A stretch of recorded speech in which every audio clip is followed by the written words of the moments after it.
Hi guys, and welcome to Quiet History Vault. Tonight we step into a world where winter is not just uncomfortable but personal. The cold waits for you in forests, on frozen seas, inside mountain passes, and along roads where the wind never seems to stop talking. You pull your cloak tighter, your boots crunch over snow that sounds strangely loud in the darkness, and somewhere deep inside your chest, your body quietly begins making decisions without asking permission first. The strange thing is that humans are remarkably stubborn creatures. You can survive astonishing amounts of misery with numb fingers and frozen eyebrows. But there is a point where the cold slowly starts shutting systems down one by one like candles extinguished in a long hallway. And honestly, you probably won't survive this. Most people in history did not. So before you get comfortable, take a moment to like the video and subscribe, but only if you genuinely enjoy what I do here. And while you settle in tonight, maybe tell me your location and local time down in the comments. Somewhere out there, somebody is probably listening to this wrapped in blankets, while snow taps gently against the window. Now dim the lights. You trudge forward through a winter older than memory itself. The first thing you notice is sound. Cold changes sound. Snow squeaks underfoot like tiny hinges. Your breath rasps louder than usual. Trees crack in the distance with noises like musket fire. In some northern forests, travellers once believed those snapping trees were spirits trapped inside the wood trying to escape the frost. Honestly, after enough sleepless nights in sub-zero darkness, you might believe it too. Your nose burns. Your cheeks sting.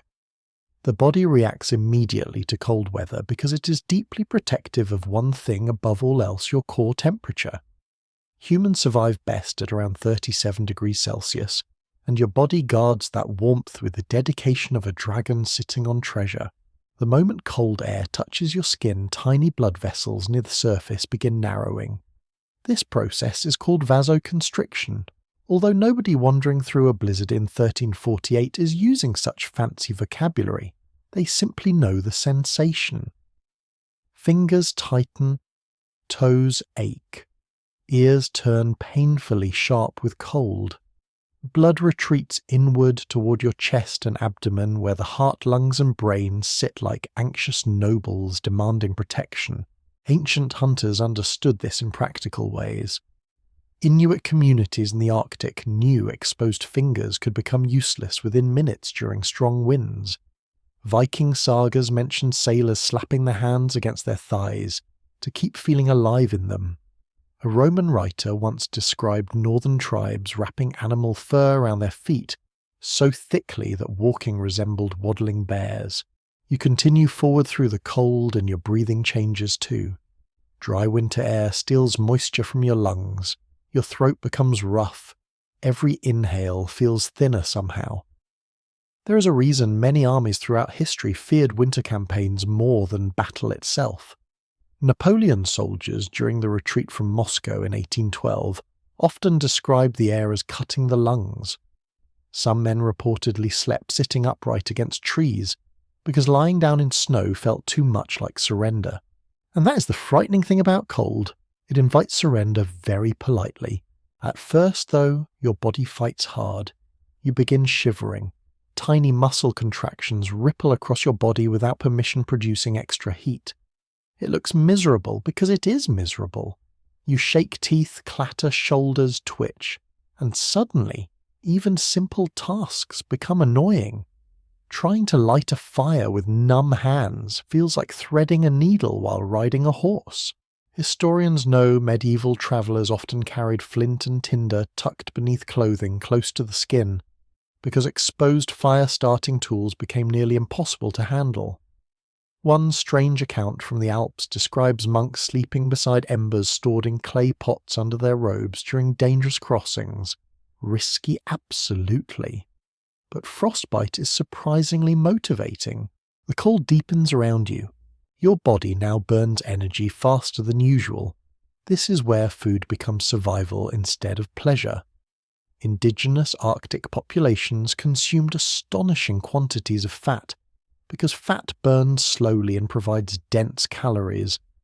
Early European explorers often underestimated this. They arrived proudly carrying biscuits and salted meat, then watched local hunters eat seal blubber with the satisfaction of someone discovering warm cake. Some expedition journals sound genuinely offended about it. One British sailor wrote that Inuit meals appeared grotesque beyond civilized appetite. Meanwhile, the Inuit were surviving winter perfectly well, while the sailors slowly turned into exhausted human popsicles. Nature can be sarcastic sometimes. The wind rises. Wind is dangerous because it strips away the thin layer of warmth surrounding your body. Even moderate cold becomes deadly when moving air constantly steals heat faster than you can replace it. Modern scientists call this wind chill. Medieval peasants called it misery. You tuck your chin lower. Now your hands hurt differently. Not sharp anymore. Dull. Heavy. The fingers resist movement. This happens because your body is sacrificing comfort for survival. Blood flow to the extremities decreases further. If conditions worsen, frostbite becomes possible. Skin freezes. Ice crystals form in tissue. The nose, ears, fingers, and toes are first in line for disaster. A fascinating little historical detail appears in records from northern Russia. Some communities believed rubbing snow on frostbitten skin helped save it.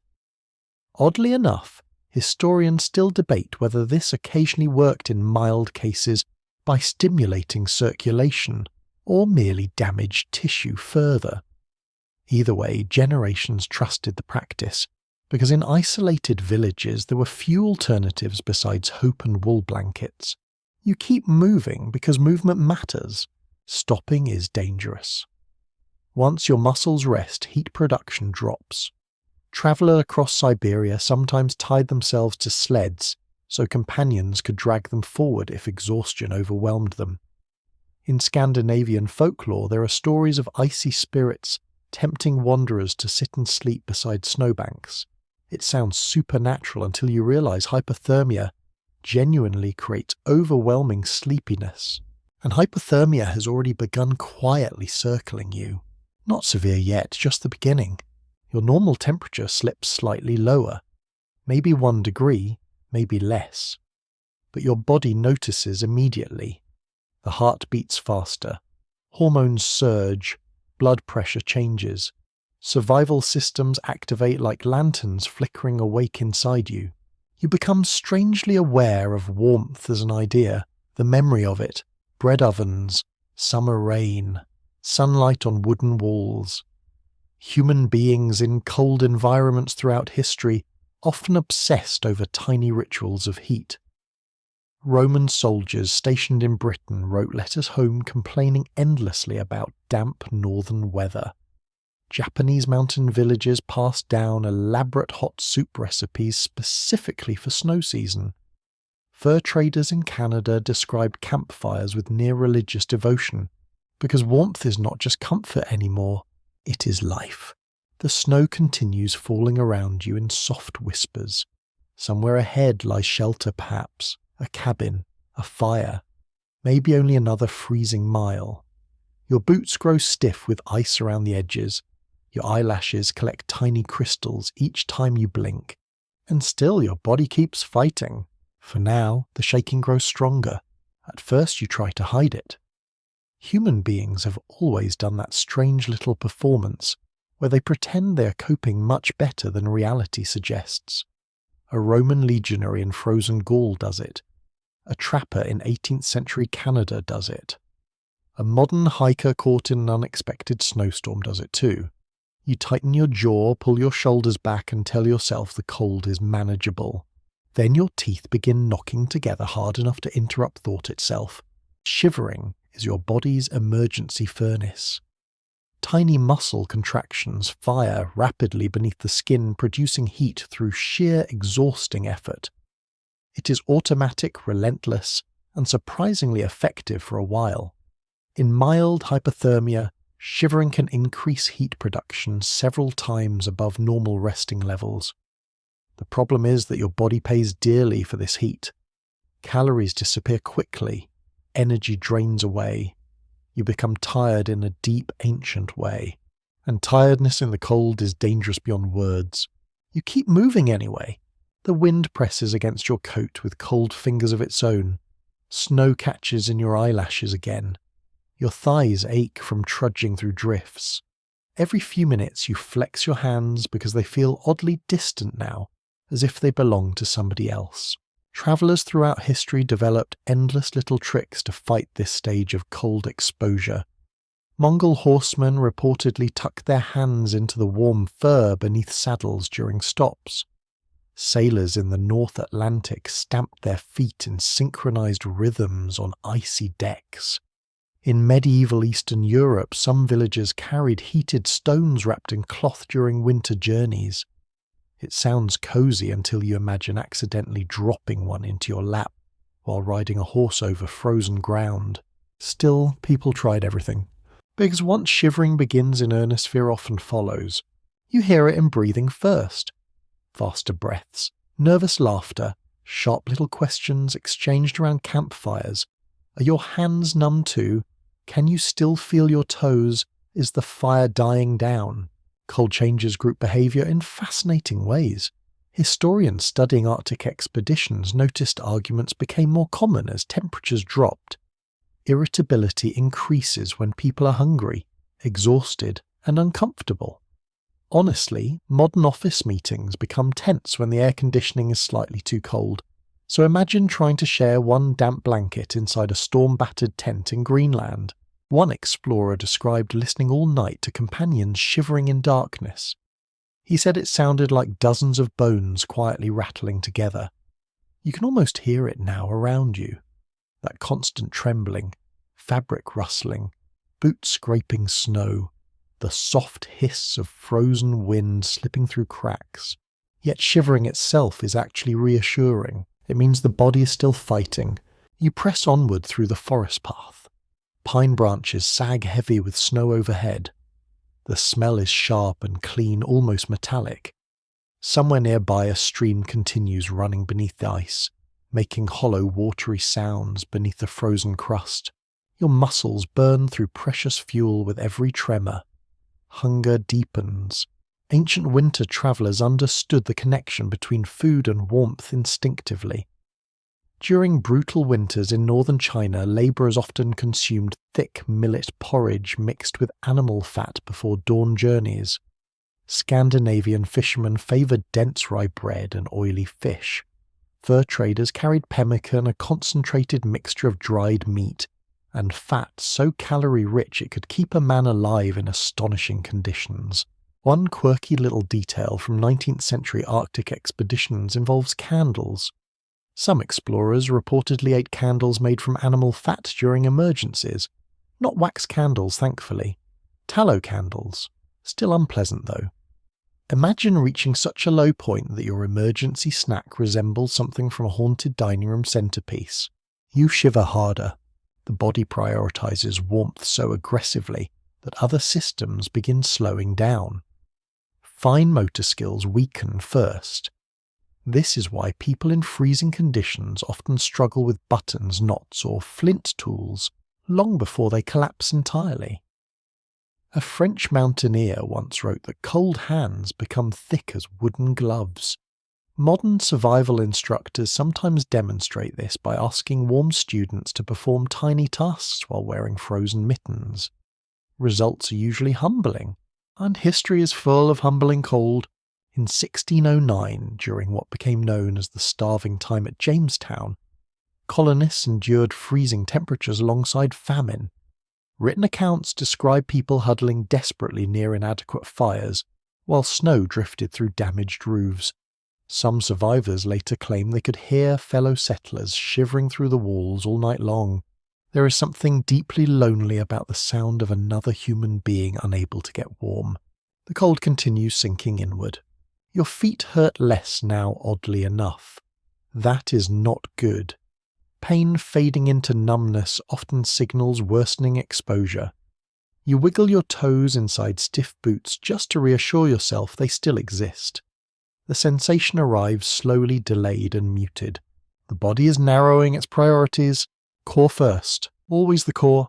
A fascinating debate still circles certain medieval accounts describing people who survived extreme cold seemingly better than expected. Some scholars argue repeated exposure genuinely improved cold tolerance through adaptation. Others believe chroniclers exaggerated these stories into heroic myths. Either way, northern populations absolutely developed practical knowledge over centuries. They understood layering shelter placement and wind protection with astonishing sophistication, and perhaps most importantly, they respected cold. That respect matters. People who underestimate winter often make catastrophic decisions. You see it repeatedly across history. Explorers push too far from camp. Soldiers remove gloves for just a minute. Travellers stop moving because rest sounds wonderful. Rest always sounds wonderful. The forest grows darker now. Evening arrives early in winter landscapes. Blue shadows spread across the snow like spilled ink. Your shivering has become exhausting, almost rhythmic. Jaw tightens, shoulders twitch, even your stomach muscles spasm with cold. Then something strange happens. For a brief moment the shaking eases. Relief washes through you immediately. Oh, good, you think. Maybe you are warming up. But you're not warming up. This is one of cold's cruelest tricks. As hypothermia worsens, shivering can actually decrease because the body no longer has enough energy to sustain it effectively. The furnace sputters. Heat production falls. This transition terrified experienced Arctic travellers because they recognised its meaning instantly. Silence replacing shivering as not peace. It is warning. You keep walking because instinct still pushes you onward. Snowflakes gather on your sleeves. Your nose feels strangely absent from your face. Thoughts drift more slowly than before. Simple memories appear unexpectedly vivid. Warm kitchens, candlelight, summer grass. There are documented cases of people in severe cold suddenly reminiscing out loud about childhood meals or sunny afternoons. The brain struggling under dropping temperatures reaches toward comfort almost dreamily. One Russian doctor working in Siberia described hypothermic patients speaking calmly about picnics while unable to stand upright. You understand the temptation now. The cold wants softness from you, stillness, sleep. But somewhere ahead there must be shelter. A cabin, perhaps. A fire crackling orange against darkness. Human voices, dry blankets. Maybe even soup thick enough to steam in the air. So you keep moving through the frozen night while your body rattles itself desperately alive. For now the trembling continues. And that means you are still in the fight. Your fingers begin to disappear from your attention. Not literally, thankfully. They're still there tucked inside gloves that have become stiff around the seams, curled slightly against your palms like small, frightened animals. But sensation has thinned. The fingertips no longer report every detail of the world. The cloth inside the glove feels distant. The leather strap across your wrist might as well be tied around a branch. This is how the body bargains with cold. It does not ask whether you would like warm hands. It simply decides the heart matters more. Blood pulls back from the edges. Fingers, toes, ears, nose, cheeks, all the proud little outer territories of the body receive less warmth as the blood vessels tighten. Your centre becomes the fortress. Your limbs become the countryside outside the walls. History is full of kings who made similar choices during sieges and nobody ever thanks them for it. You keep walking. Snow brushes against your lower legs with a dry whisper. Your boots sink and lift, leaving dark-edged prints behind you. Each step feels heavier now, partly from fatigue, partly from the way cold makes leather harden and cloth resist movement. A frozen boot is not footwear anymore. It is a small prison with laces. Across northern Europe, winter travellers learned to fear tight boots. If footwear squeezed, the foot circulation worsened. In the 18th and 19th centuries, soldiers were sometimes warned to loosen bindings during extreme cold, because a foot trapped too tightly could freeze more easily. Of course, soldiers also ignored warnings, because history is largely a record of people being told sensible things and then doing the opposite with great confidence. Your toes ache, then burn, then seem to retreat into silence. That silence is more frightening than pain. Pain means nerves are still shouting. Numbness means they are losing the argument. People in cold regions developed careful rituals around checking extremities. Arctic hunters watched one another's faces for pale patches. Himalayan villagers examined noses and ears after exposed crossings.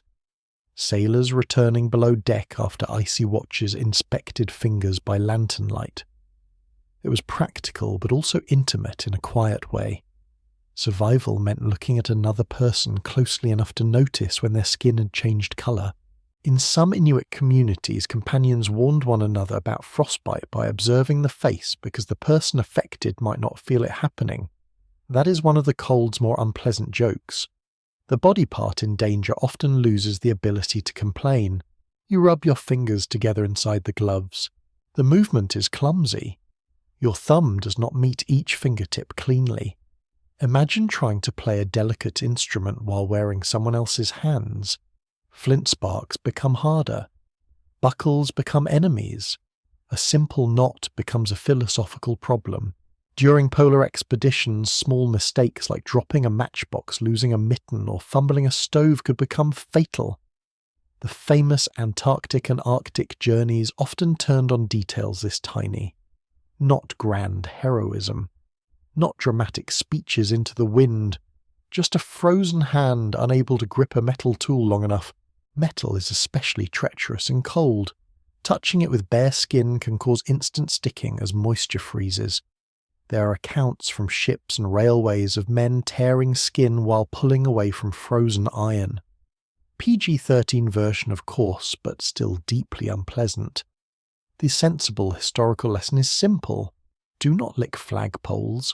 Also, do not grab frozen anchor chains with bare hands. Humanity needed centuries to establish this, apparently. Your ears sting beneath your hood. The wind finds openings with the patience of a tax collector.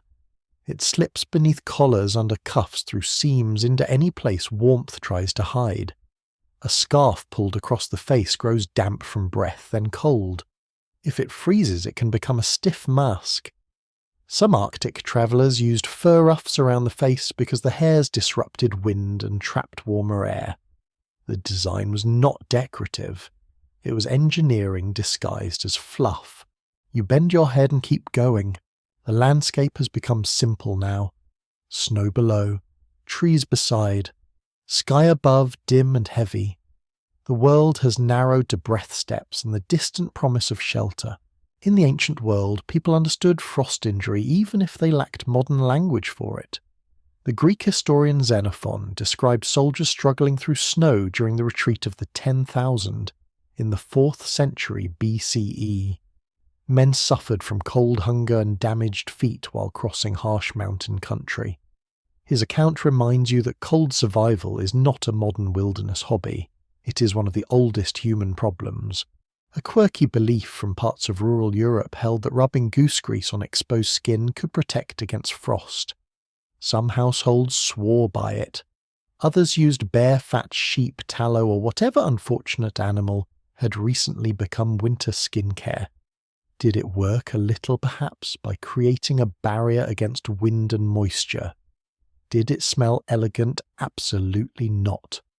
Imagine entering a candlelit cottage scented like wool socks and roast poultry, and calling that medicine. Historians still argue whether many early frostbite remedies were based on real observation, or mostly inherited tradition polished by desperation. You flex your fingers again. One finger hurts sharply now as warmth briefly returns with motion. That ache is almost welcome. It means blood is reaching tissue again, but the body does not give it freely.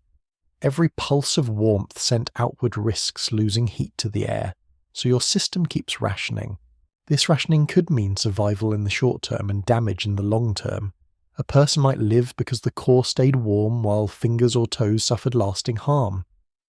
Many historical survivors of cold exposure carried reminders afterward. Missing toes, stiff joints, numb patches that never fully woke again. In old village records, a person described as short of fingers might have survived fire war or machinery. Yes, but in northern places winter was often a likely culprit. Your hands are no longer useful for delicate work. You try imagining making camp now, gathering wood, striking sparks, untying a pack, cutting cord. Each action depends on fingers that are slowly resigning from employment. Survival advice often says to build shelter before you desperately need it. Light a fire before your hands fail, change wet clothing before numbness spreads. This sounds obvious while warm. Most wisdom does, but cold erases good timing. It convinces you that you can go a little farther, wait a little longer, endure one more mile. And sometimes one more mile is too much. Your cheeks feel waxy. You lift a gloved hand and press against your face. The touch feels dull, almost padded. Somewhere in your memory you recall warnings passed between travellers if skin turns pale and hard. Cover it warm.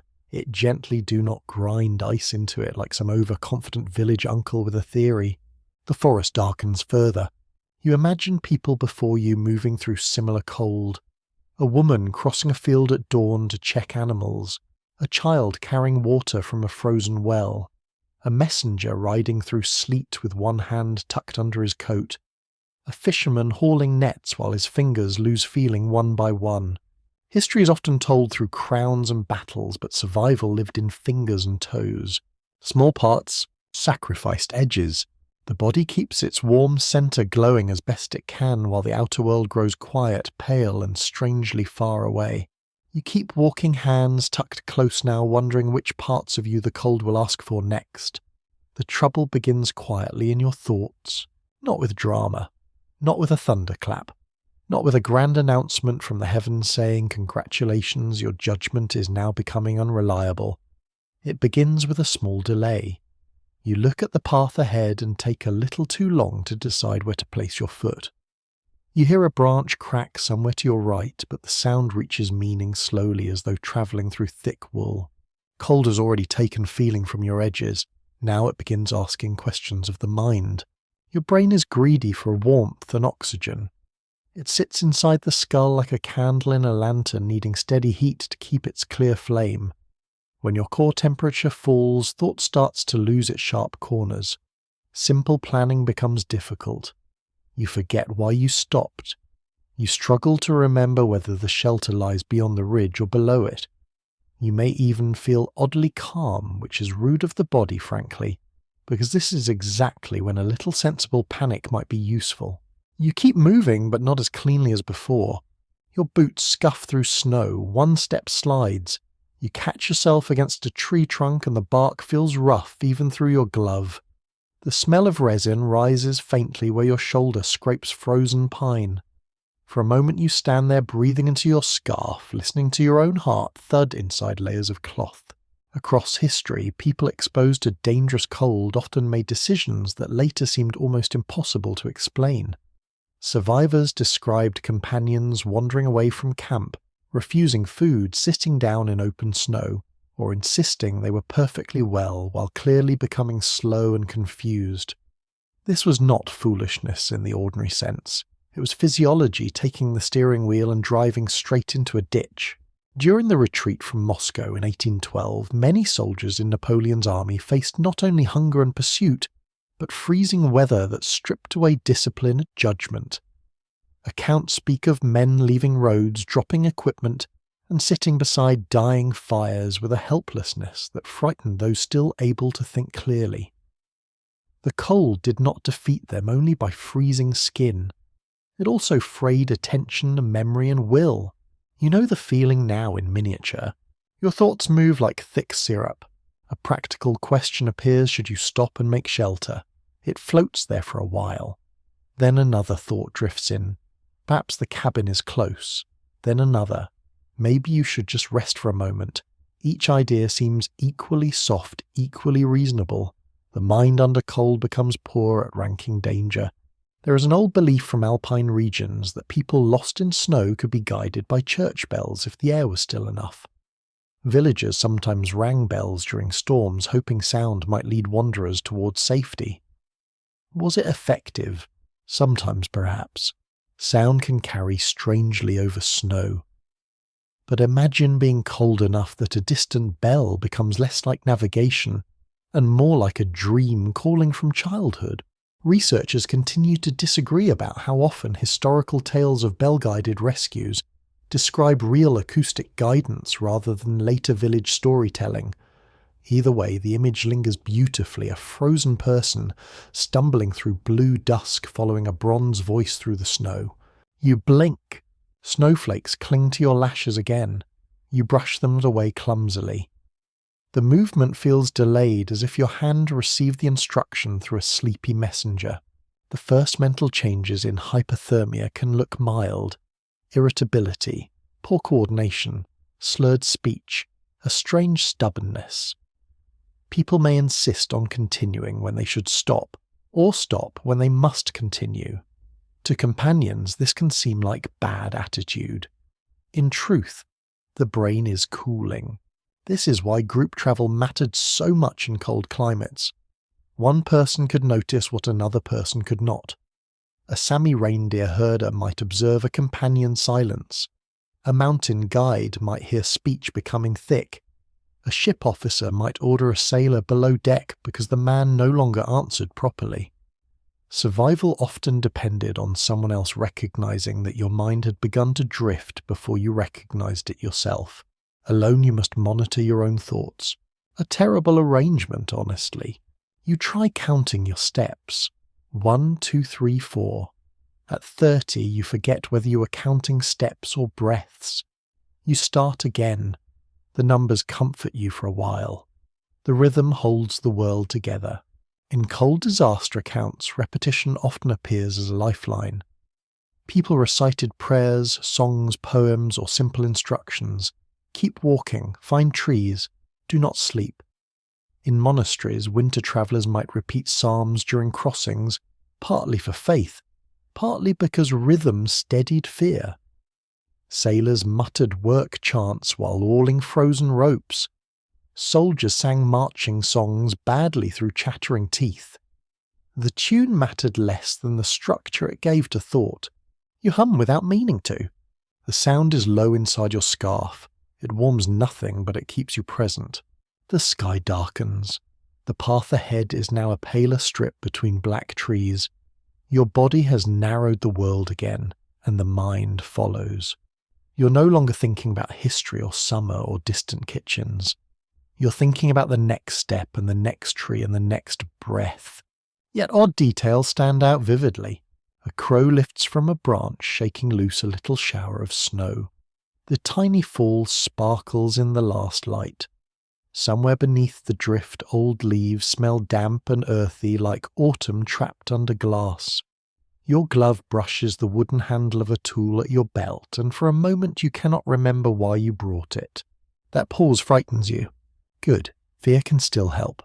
You force yourself to name things: knife, tinder pouch, wool scarf, right boot, left boot, path downhill, shelter possible near stream. This kind of self-instruction may sound silly while sitting warm indoors, but in cold conditions, it can act like a handrail for the mind. Historical travellers use similar mental anchors even if they never wrote them in modern survival manuals. Pilgrims crossing winter roads memorized inns along routes. Traders counted river bends. Herdsmen marked wind directions by the feel of snow against the face. People built maps inside memory because paper could get wet, ink could freeze, and hands might not work when needed. But memory itself is now becoming slippery. You recall the heated stones from earlier wrapped in cloth beneath robes. You remember the tallow candles eaten in desperation. You remember those poor fingers quietly sacrificed at the borders of the body. The memories drift past like lanterns seen through falling snow. Then your foot catches. You stumble hard onto one knee. The impact is dull. Snow puffs around you. For a few seconds you remain there, one hand pressed into the drift breath loud in your ears. The cold underneath your palm feels almost gentle at first, like powder. Then it begins stealing warmth immediately. Get up. The instruction arrives clearly. You obey. Standing takes effort. Your muscles shiver again, but less violently than before. That is not reassuring. You know that now. A body that stops shaking too soon may be running out of fuel. The forest ahead seems to sway slightly. Not much, just enough. You focus on the darkest line of trees and move toward it because movement is still a decision, and decisions are still yours for now. Behind your eyes, thought flickers. Ahead, somewhere in the deepening blue warmth may exist. You walk toward that possibility with the slow determination of every cold traveller before you, carrying your dimming candle carefully through the winter air. The first smell reaches you before the shelter itself. Smoke, faint at first, thin as thread in the freezing air but unmistakable. Wood smoke has guided human beings home for thousands of years. Even now your body reacts instantly. Your breathing deepens, your tired mind sharpens for a precious moment. Somewhere ahead somebody has fire. You move toward it carefully through the trees. The snow beneath your boots has changed texture again. Near open ground it crusts harder, making a brittle cracking sound with each step. Wind brushes across the clearing ahead and slides icy fingers beneath your coat.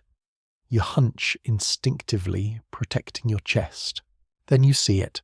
A low shelter crouched against the dark landscape, half buried in drifted snow. Orange light flickers through narrow gaps in wooden walls. Smoke coils upward into the night like a ghost reluctantly leaving the chimney. Your entire body wants to run toward it. Cold survivors throughout history often described warmth in almost spiritual terms. Medieval travellers wrote of inns glowing like stars. Fur trappers crossing North America compared distant cabin lights to miracles.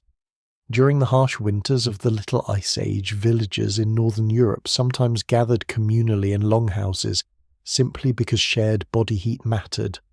Warmth was not luxury, it was infrastructure. You reach the door and push inside. The heat does not hit dramatically like in films. Real warmth enters slowly when you're deeply cold.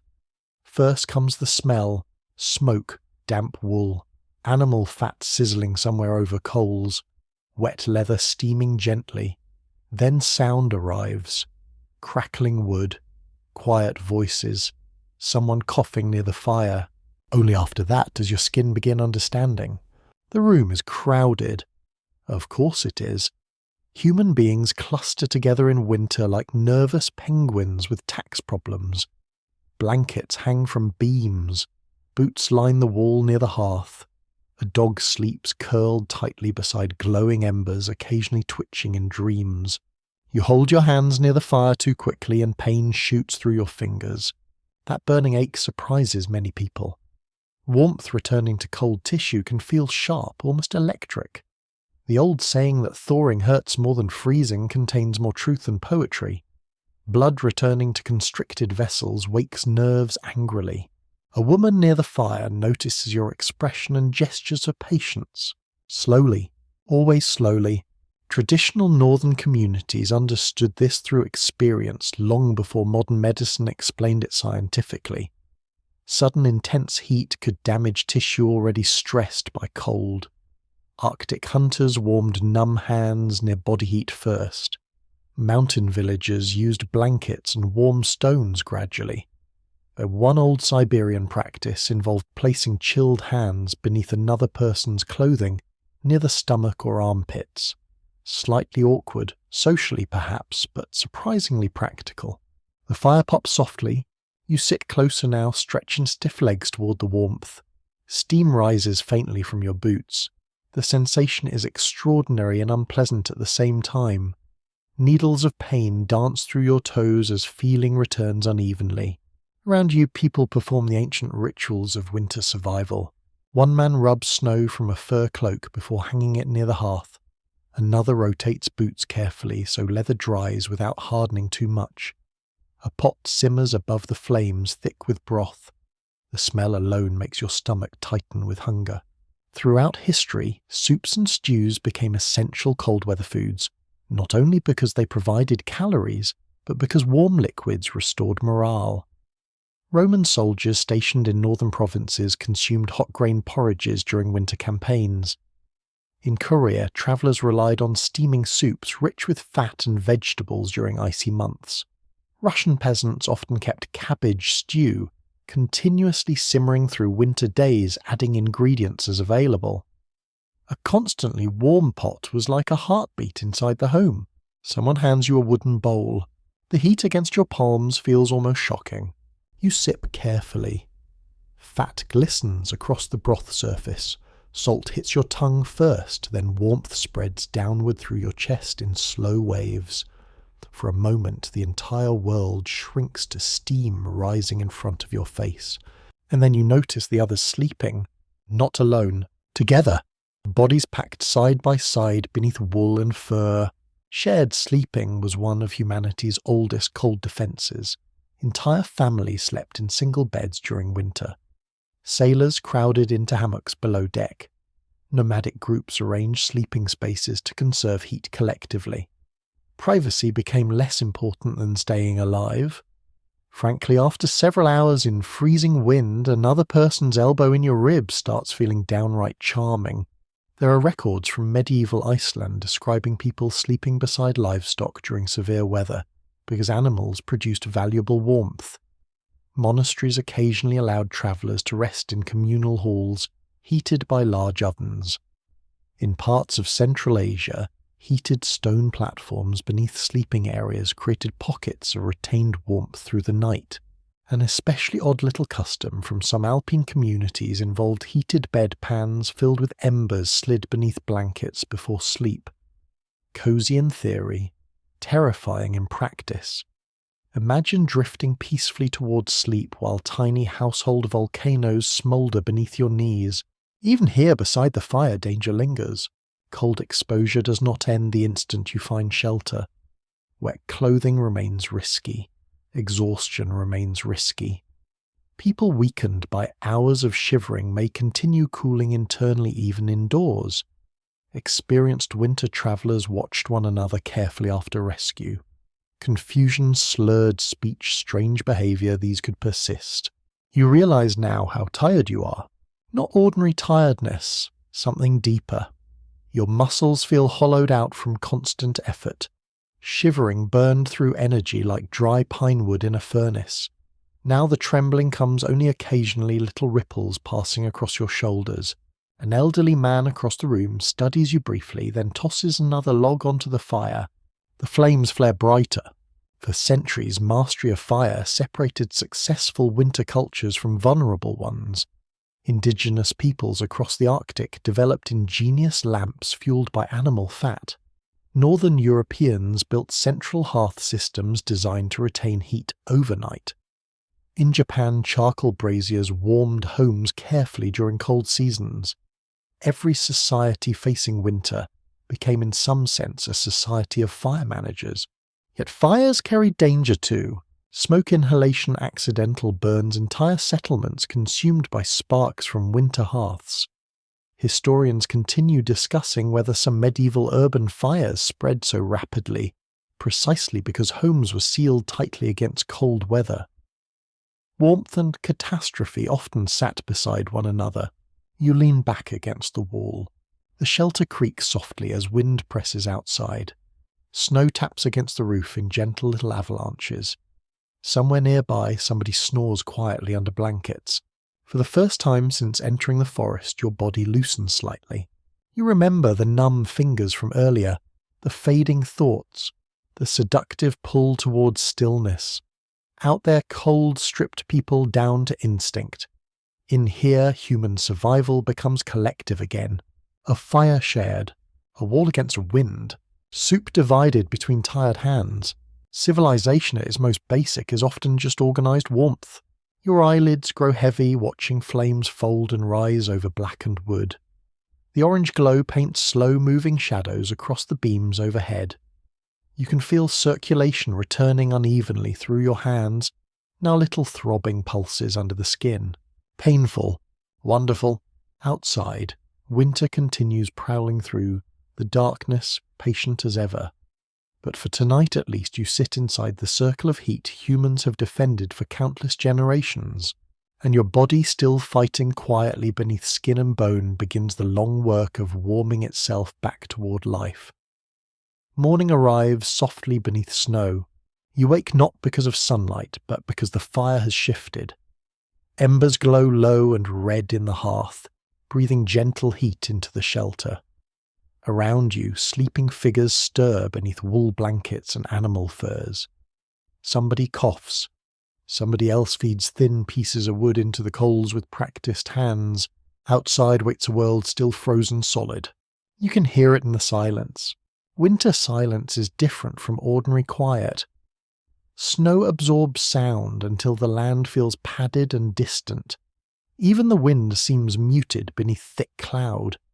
People living in polar and subpolar regions often spoke of this hush with deep respect. Some described it as peaceful. Others found it unsettling, as though the world itself were holding its breath. You push aside your blanket and feel immediately how much colder the edges of the room are compared to the space near the hearth. Warmth is local in winter, precious little islands surrounded by danger. The shelter door opens briefly. A blade of white light cuts through the dim room. Wind follows, carrying powdered snow that swirls across the floorboards before the door slams shut again. Everyone near the entrance reacts instantly, pulling coats tighter. Even a few seconds of exposure changes the room. You step outside later into air so cold it seems almost dry enough to crack. The landscape glitters beneath pale daylight. Snowdrifts curve against hills like frozen waves. Your breath spills outward in silver clouds. Somewhere nearby comes the sharp knocking sound of someone chopping ice from a bucket. Then you notice another shelter farther off. Not wood, snow. At first it looks impossible. A rounded white shape blending almost perfectly into the landscape. Yet thin smoke escapes from a vent near the top, drifting lazily upward. Human beings learned long ago that snow itself can become protection. That still feels backward somehow. Snow means cold. Snow freezes fingers and buries roads and sneaks into boots. Yet packed snow also traps air, and trapped air means insulation. Indigenous Arctic peoples mastered this principle with extraordinary skill. The snow house, often called an igloo in English, could hold warmth surprisingly well once occupied. You approach carefully. Inside the world changes. The air feels still. Dim light filters blue-white through compacted walls. Animal skins line sleeping areas. A small lamp fueled by seal oil flickers, gently adding both heat and light. Compared to the brutal wind outside, the shelter feels almost luxurious. Many early European explorers were astonished by how effective these structures could be. Some entered expecting icy misery, and instead found calm interior spaces warm enough to loosen heavy clothing. One account from the 19th century describes snow shelters as warmer than many stone houses in Europe, which must have been a deeply embarrassing realization for several architects. The secret lies in physics more than magic. Snow contains countless tiny pockets of trapped air. Once carved into blocks and assembled correctly, it shields inhabitants from wind while preserving heat generated by bodies and lamps. Temperatures inside might remain near freezing, even when the outside world plunged dramatically lower. In Arctic survival, near freezing counted as excellent news. Communities across cold regions created countless variations of winter shelter. Sami groups used tents insulated with reindeer hides. Siberian hunters built partially underground huts to conserve heat. In the Andes, travellers sometimes relied on stone windbreaks during mountain crossings. Everywhere winter pressed hard enough, humans adapted by turning landscape itself into defence. There is a curious account from Greenland describing dogs sleeping along the outer edges of snow shelters to provide additional insulation from wind. Whether this practice was widespread remains uncertain, but honestly, dogs have been helping humans survive terrible decisions for thousands of years, so it sounds believable enough. You crouch near the lamp. The flame smells faintly oily, rich and animal-like. Heat brushes gently against your face. Your hands, though recovering, still feel stiff when you flex them. The cold from yesterday lingers deep in joints and muscles. That lingering weakness mattered enormously in historical survival situations. A person who survived one freezing night might still face reduced strength, slower thinking, and increased vulnerability the following day. Winter rarely offered convenient recovery time. You step back outside. The wind has strengthened slightly. It pushes loose snow across the surface in thin silver streams. Looking across the landscape, you begin understanding why shelter placement mattered so much. A poorly positioned hut could vanish beneath drifts. A doorway facing the wrong direction could funnel deadly wind indoors. Northern peoples studied snow almost the way sailors studied water. Texture, density, drift patterns, hidden weak layers beneath crusted surfaces. Long before modern meteorology, practical observation guided survival. Experienced hunters could read weather changes from the feel of snow under boots or the shape of clouds over distant ridges. Some oral traditions even describe different words for many varieties of snow conditions. Popular culture exaggerated this idea wildly over time, but cold weather societies absolutely developed detailed vocabularies for winter surfaces because lives depended on recognizing subtle differences. You hear laughter nearby. A group of children slide down a packed snowbank on pieces of smoothed wood, shrieking with delight despite air cold enough to sting exposed skin instantly.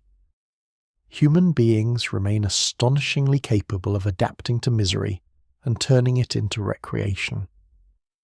Give people enough generations in snow and eventually somebody invents winter sports. Inside another shelter, clothing hangs drying above heated stones. Moisture is the enemy now. Wet fabric steals warmth aggressively through evaporation. Ancient travellers knew this from painful experience. Fur must stay dry. Wool must be aired properly. Boots require constant attention. The Roman writer Pliny once mentioned northern tribes stuffing grass into footwear for insulation. Centuries later, soldiers in multiple armies repeated similar techniques during harsh winters. Desperation creates recurring inventions. There remains lively academic disagreement about how much climate shifts during the Little Ice Age altered winter architecture across Europe and Asia. Some researchers emphasize adaptation in housing design and heating methods, while others believe social and economic factors mattered more. Either way, colder centuries forced populations to think constantly about warmth, storage, and protection. You stand watching smoke rise against the pale sky. The cold no longer feels like a sudden attack now.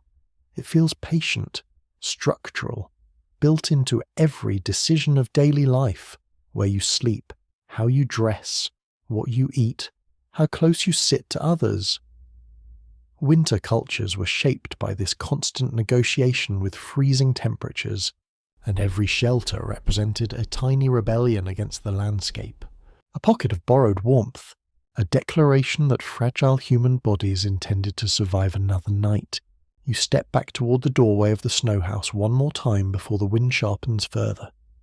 Inside, voices murmur softly. Someone adjusts the little oil flame.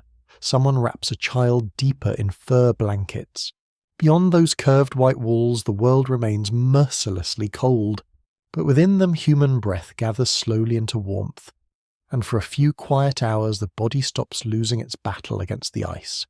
The sea is colder than the land. Not emotionally, literally, brutally. Water steals heat from the body with terrifying efficiency, and sailors across history understood this long before science explained the mathematics. A freezing wind on shore might numb you slowly. Falling into icy water could silence your muscles within minutes. You stand now on the deck of a wooden ship pushing through grey northern seas. The air tastes of salt and iron.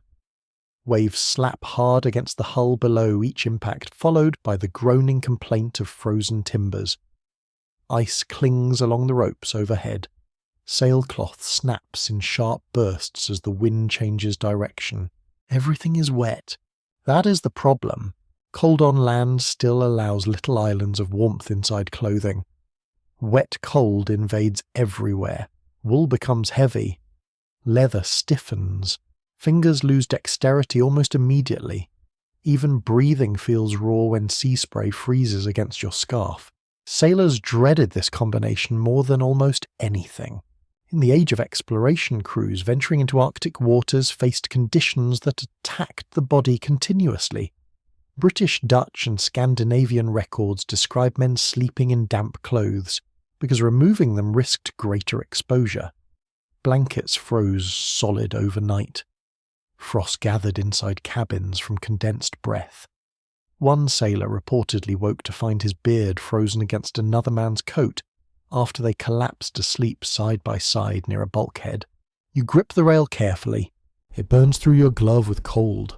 The ocean around you rolls dark and endless beneath drifting slabs of sea ice.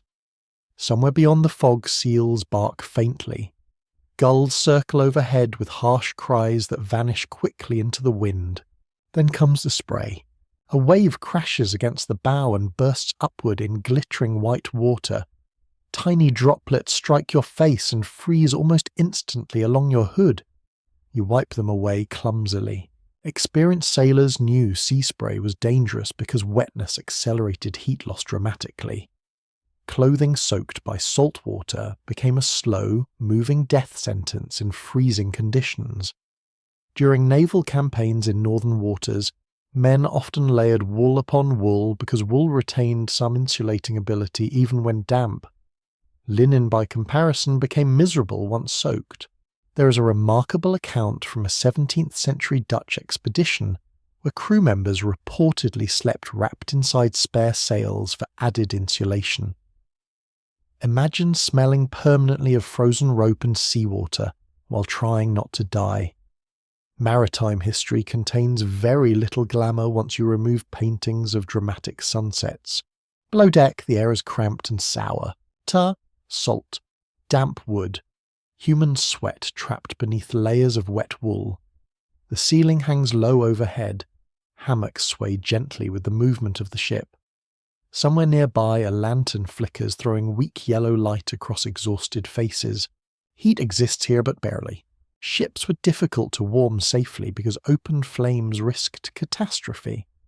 Some vessels carried small iron stoves, especially during polar expeditions, yet fuel remained limited and ventilation complicated.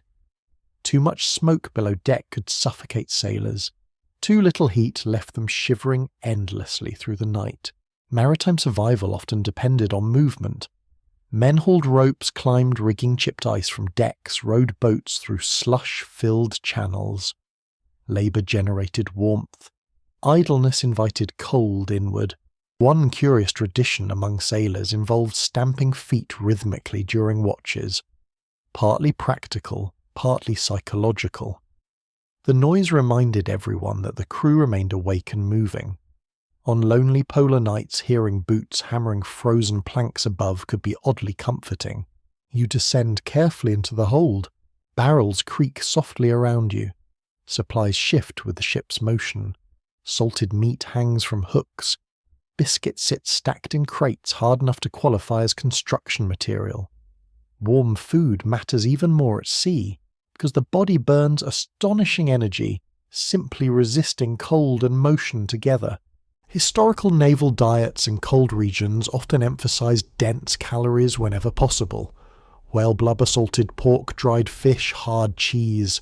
Not elegant cuisine, but effective fuel. Explorers who underestimated caloric needs frequently paid dearly for it.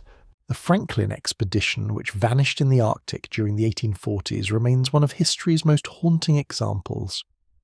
Crews aboard HMS Erebus and Terror became trapped in ice while searching for the Northwest Passage. Modern investigations suggest starvation exposure illness, and perhaps contaminated food all played roles in the tragedy. Yet even now researchers continue debating exactly how the final months unfolded among the icebound survivors. You imagine the silence of trapped ships. No waves, no progress. only endless pressure from surrounding ice groaning against the hull at night like some enormous creature breathing in darkness. A sailor beside you rubs his hands together near a tiny stove. His fingertips look pale and stiff. Frostbite at sea often struck hands first because constant labour required removing gloves for knots tools or sails. In severe conditions, sailors sometimes tucked bare hands briefly beneath armpits or against the stomach for warmth before returning to work. The sea does not pause kindly while you recover circulation.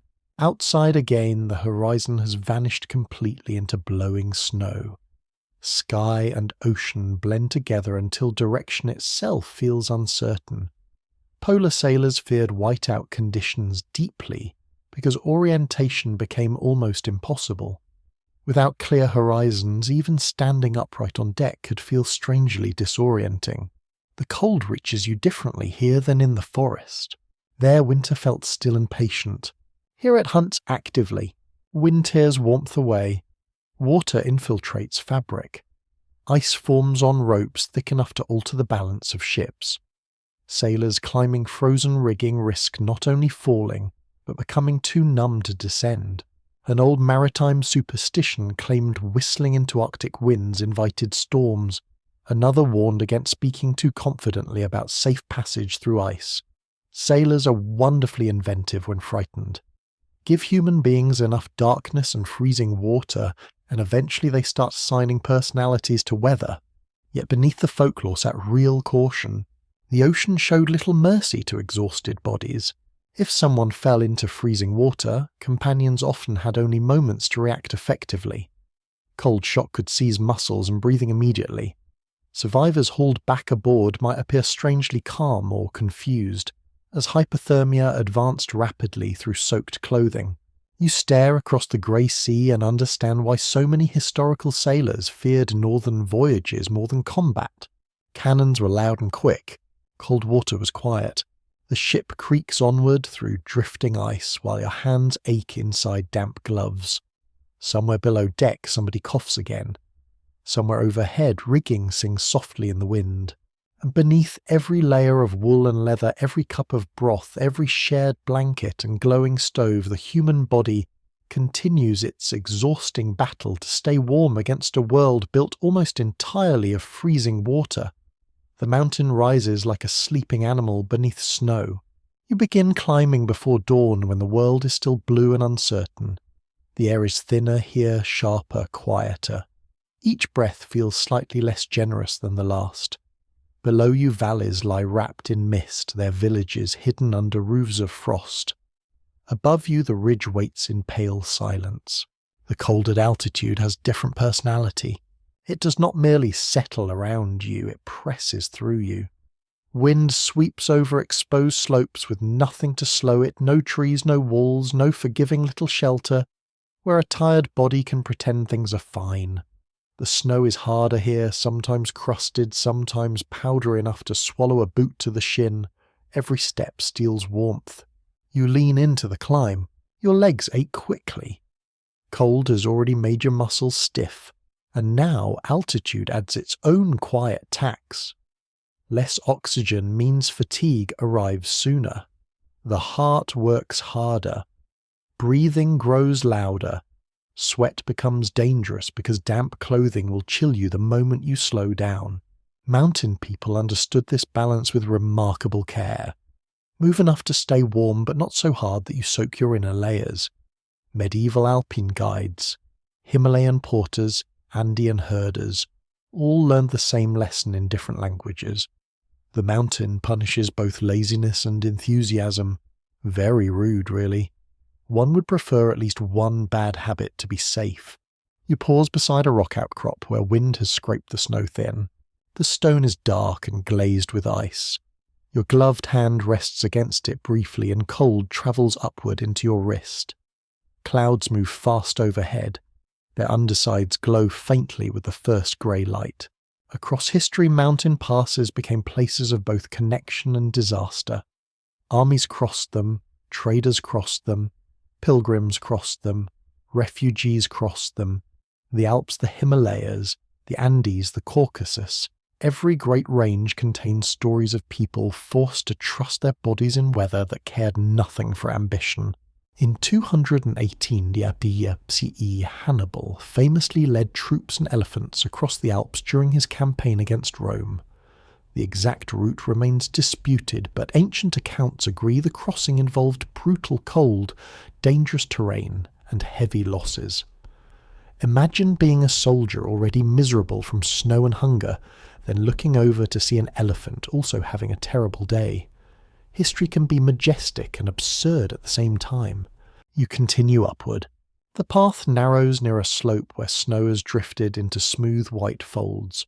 Your boots crunch, then sink, then find purchase. Each movement requires attention. Cold confusion from earlier has not vanished completely. You can feel how easily the mind might drift when the scenery repeats itself. Snow rock sky, snow rock sky. A guide ahead taps the surface with a pole. Not all snow is trustworthy. Some crusts hide hollows. Some slopes hold unstable layers that can release suddenly. Communities in mountain regions developed deep observational knowledge of snowpack wind loading and avalanche signs even without modern instruments. They watched the shape of drifts, listened for hollow sounds, and noticed how recent storms changed familiar routes. There is an old Alpine habit of speaking softly in avalanche terrain based on the belief that loud voices could bring snow down. Modern science does not support ordinary speech as a typical trigger, but the custom encouraged caution. And really whispering while walking below a loaded snow slope seems reasonable. Nobody needs to perform opera under a hanging wall of snow. People who study mountain history still dispute how much medieval travellers understood avalanche mechanics, as opposed to simply memorising dangerous places through painful local experience. Either way, knowledge lived in stories. Avoid that gully after heavy snow cross before afternoon thaw. Never trust the slope beneath the black crack. The wind strengthens. It lifts fine snow from the surface and throws it sideways. Needles strike your cheeks. Your eyes water, then the tears chill along your lashes. You turn your face away, but there is no fully away up here. Wind comes from everywhere. It pours over the ridge, curls around rocks, slaps at loose fabric. You feel your fingers stiffening again. The same old bargain returns. Core first, edges later if they behave. A companion stumbles ahead of you, not badly but enough to make everyone stop. He stands still, breathing hard, shoulders rising and falling beneath his cloak. Someone asks whether he can continue. He nods too quickly. You recognize that now. Too quick can mean fear. Too calm can mean confusion. Too silent can mean the cold is reaching inward. Mountain rescue before modern equipment relied on attention and human judgment. Villagers watched for overdue travellers. Monks in high passes offered shelter to those caught in storms. The hospice at the Great St. Bernard Pass in the Alps became famous for aiding travellers, and the dogs associated with the region later entered legend as rescuers in snow. The image of a dog with a little barrel of brandy around its neck is mostly romantic invention, charming but not very practical. A rescue dog carrying alcohol to a freezing person is exactly the kind of idea humans would invent after already misunderstanding both dogs and hypothermia. Still, the dogs did help locate people, and finding someone quickly mattered. The body does not collapse all at once in mountain cold. It loses capacity step by step. You misplace footing. You stop drinking water because it is too much effort. You delay eating. You become slow with straps and tools. Then suddenly the simple act of standing seems complicated. The slope steepens. Your breath rasps in your ears. The cold air has a mineral taste now dry and clean. You smell nothing except wool leather and the faint sourness of your own effort. The world below has vanished behind cloud. There is only the climb. A strange calm passes over you. Not peace exactly, more like distance. The ache in your thighs feels far away. The fear feels far away too. You understand why exhausted climbers sometimes sit down in snow even when shelter is still possible. The body begins negotiating with the mind only a moment, only a breath, only long enough to stop hurting. But mountains are full of people who sat down only for a moment. You force yourself to count again. 10 steps, pause. 10 steps, breathe. 10 steps, look at the guide's boots. This small discipline keeps the world from spreading too wide. At the crest, wind hits so hard you nearly bend sideways. The ridge opens into a view of white valleys and black rock teeth disappearing into cloud. It is beautiful in the unfair way deadly places often are. Snow feathers sweep across the pass like smoke. For a heartbeat you forget pain.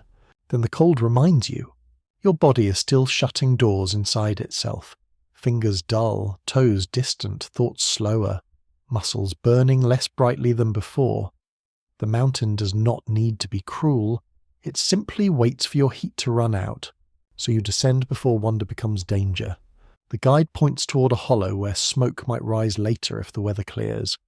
A shelter, perhaps. Another little pocket of warmth. Another human answer to the enormous white question. You follow step by careful step, leaving the ridge behind, while the wind smooths your footprints almost as soon as you make them. The strange part is that the cold eventually stops feeling entirely hostile. You would expect worsening hypothermia to arrive like louder pain, sharper misery, greater panic. Sometimes it does, but often after the shaking and aching and desperate effort, another sensation slips quietly into place. Softness. You sit beside a drift for only a moment. The snow beneath you compresses with a dry little sigh. Wind slides over the landscape above, carrying tiny crystals that glitter briefly in pale afternoon light.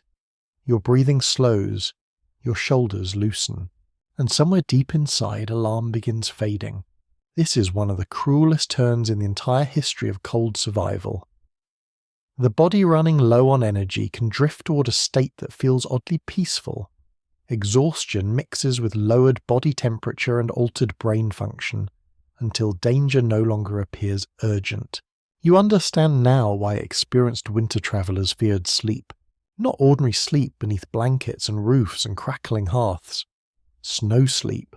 The dangerous temptation to close your eyes just for a minute because your limbs have become unbearably heavy. Across centuries, rescue accounts repeat the same heartbreaking pattern. A traveller sits to rest. Companions urge movement. The exhausted person insists they're fine. Calm settles over them. Speech grows slower. Then comes stillness. Modern medicine explains part of this through the effect of dropping core temperature on the nervous system, but explanation does not make it less eerie. The body seems to withdraw from struggle gradually, like a lantern dimming room by room inside a house. You force yourself upright again. The effort feels ridiculous. Your thighs protest. Your back aches beneath damp layers. Snow slips beneath your boots as you continue along the trail. Somewhere ahead lies another settlement. Another fire, perhaps, but distance becomes difficult to judge in winter landscapes. White hills flatten perspective. Time stretches strangely. Cold survivors often described feeling detached from reality itself. A Swedish physician writing about hypothermia cases in the 19th century noted that some patients became pleasantly indifferent to surroundings shortly before collapse. Imagine the unfairness of that. After hours of suffering, the body rewards you with dangerous comfort exactly when determination matters most. You pass a stand of dark fir trees. Their branches hang heavy with snow, releasing soft powdery avalanches whenever wind shakes them. The smell beneath the trees changes slightly. Earthier. Damp bark beneath frost. You pause to lean against one trunk and instantly feel how badly your body wants to remain there. No, you push away again. Mountain communities developed harsh sayings about winter exhaustion because people needed reminders stronger than comfort. In parts of Russia, travellers warned one another that snow asks politely before it kills. In Scandinavia, stories described winter spirits luring wanderers to lie down. These tales sound supernatural on the surface, but underneath them sits practical wisdom The urge to rest in freezing conditions can become overwhelming. One unusual custom among certain Arctic groups involved keeping conversation active during dangerous journeys specifically to monitor alertness. Silence could signal trouble. If somebody stopped responding properly, companions intervened immediately. Imagine entire survival systems built around preventing one another from quietly drifting away into the snow. You hear ravens overhead now. Their calls echo sharply across the valley. Black shapes wheel against a sky turning silver with approaching weather. Storm clouds gather faster in mountains than people expect. Another unpleasant habit of nature. The cold has changed your body in visible ways. Movement slower. Speech quieter. Hands reluctant. Even your face feels unfamiliar, stiff around the mouth and cheeks. You touch your nose carefully through your glove-checking sensation, without thinking about it. Historical travellers performed these tiny rituals constantly. Flex fingers, stamp feet, touch ears, stay awake. An old journal from a Canadian fur trapper mentions companions slapping one another during blizzards to keep everyone alert. Not cruelly, urgently. Friendship in dangerous winters occasionally resembled aggressive parenting. A long-discussed question among researchers concerns how often severe hypothermia produced hallucinations in historical accounts. Some physicians believed visions became common as temperature dropped. Others suspected later storytelling exaggerated events into dramatic legends. Yet enough survivors described hearing voices, seeing lights, or mistaking snow formations for buildings that the phenomenon remains difficult to dismiss entirely. You stare across the slope ahead and for a heartbeat think you see smoke. Your chest lifts hopefully. Then the shape dissolves into drifting snow. Cold fatigue makes the world uncertain. You continue onward anyway. Inside your body systems keep narrowing priorities. Blood remains concentrated near vital organs. Digestion slows. Muscles weaken. Fine coordination fades further. The body is reducing itself to essentials like a fortress burning furniture for heat during siege. And still there are moments of beauty. The winter sun appears briefly through cloud, low and pale as old gold. Light scatters across untouched snowfields until the whole valley glows softly.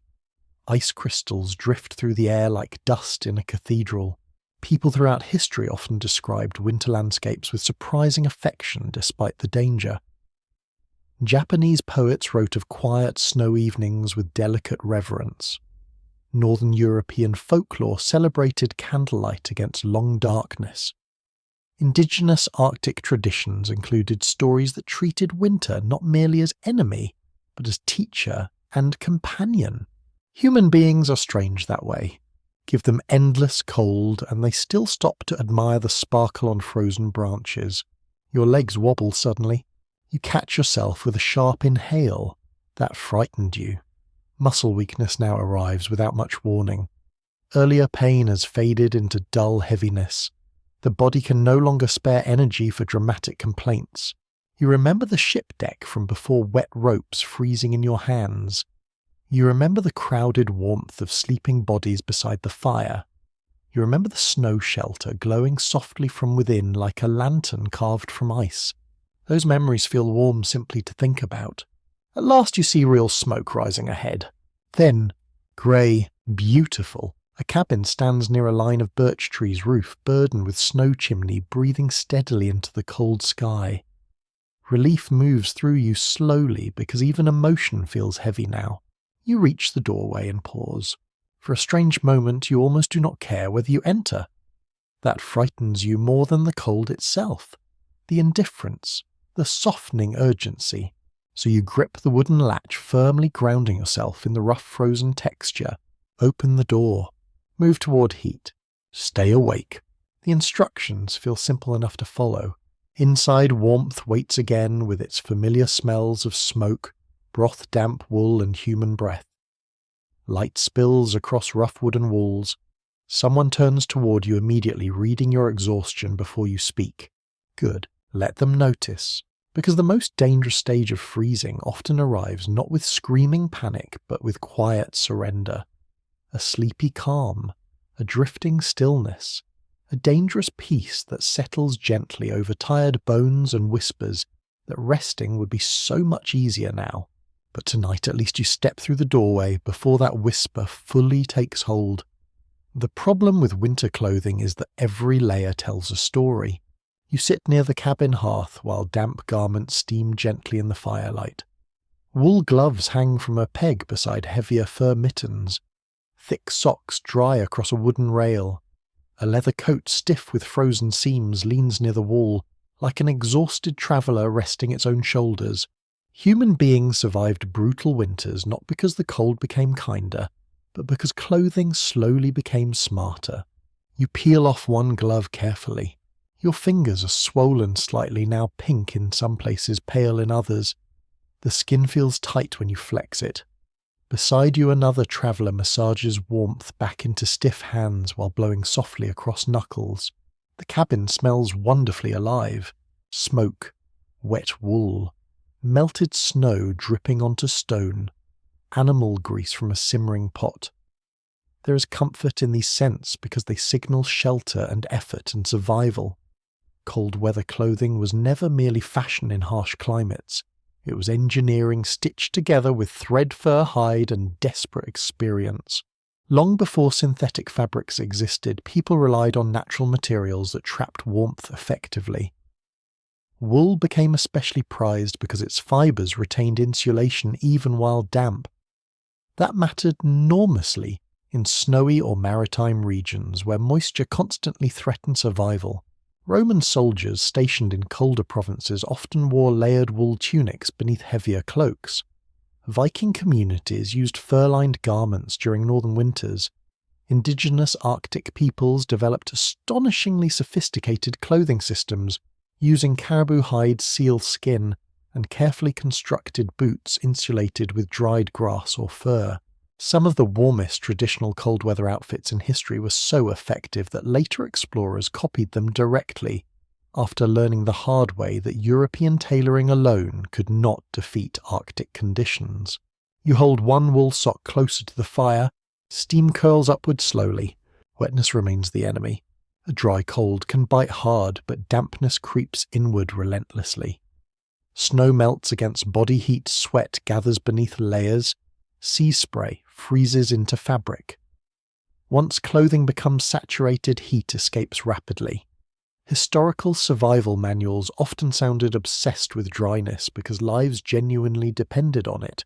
One old Norwegian saying warned that sweat kills more surely than snow, meaning overexertion could soak inner layers and leave a traveller vulnerable once movement stopped. You glance toward the doorway where boots stand lined together. Boots mattered enormously. Poor footwear doomed countless soldiers, travellers and labourers during severe winters. During Napoleon's disastrous retreat from Russia, many troops suffered catastrophic foot injuries because worn boots offered little insulation against frozen ground. Accounts describe men wrapping feet with scraps of cloth animal skins, even bits of blanket, in desperate attempts to preserve warmth. There is a strange little detail from certain 18th century military records mentioning soldiers stuffing paper inside coats and boots for insulation. Crude perhaps, but trapped air matters. Humanity keeps rediscovering this principle every few centuries, like a forgetful student cramming for the same exam. The woman near the hearth turns a fur-lined mitten inside out to dry the lining more evenly. Fur is remarkable insulation because it traps layers of warm air close to the body. Arctic communities understood how different animal furs behaved under varying conditions. Some resisted moisture better, some insulated more effectively in dry cold, some remained flexible after freezing. A particularly fascinating technique involved wearing 2 layers of mittens, an inner insulating layer, and an outer protective shell. Modern mountaineers still use variations of this system, because cold does not care whether the century changes. Outside wind rattles against the cabin walls. You can hear snow scraping softly across the roof. Inside the fire paints gold light across hanging garments, while everyone carefully manages warmth, like accountants balancing precious resources. Because clothing failure could become deadly very quickly. A ripped seam, wet socks, missing gloves. Tiny problems during summer become emergencies in deep cold. Explorers crossing Antarctica learned to inspect boots obsessively for frost damage. Medieval travellers checked cloaks before winter journeys, the way modern people check phone batteries before long trips. One error at the wrong moment might leave fingers numb beyond recovery. Researchers continue examining how much climate influenced the spread of particular textile technologies across Eurasia.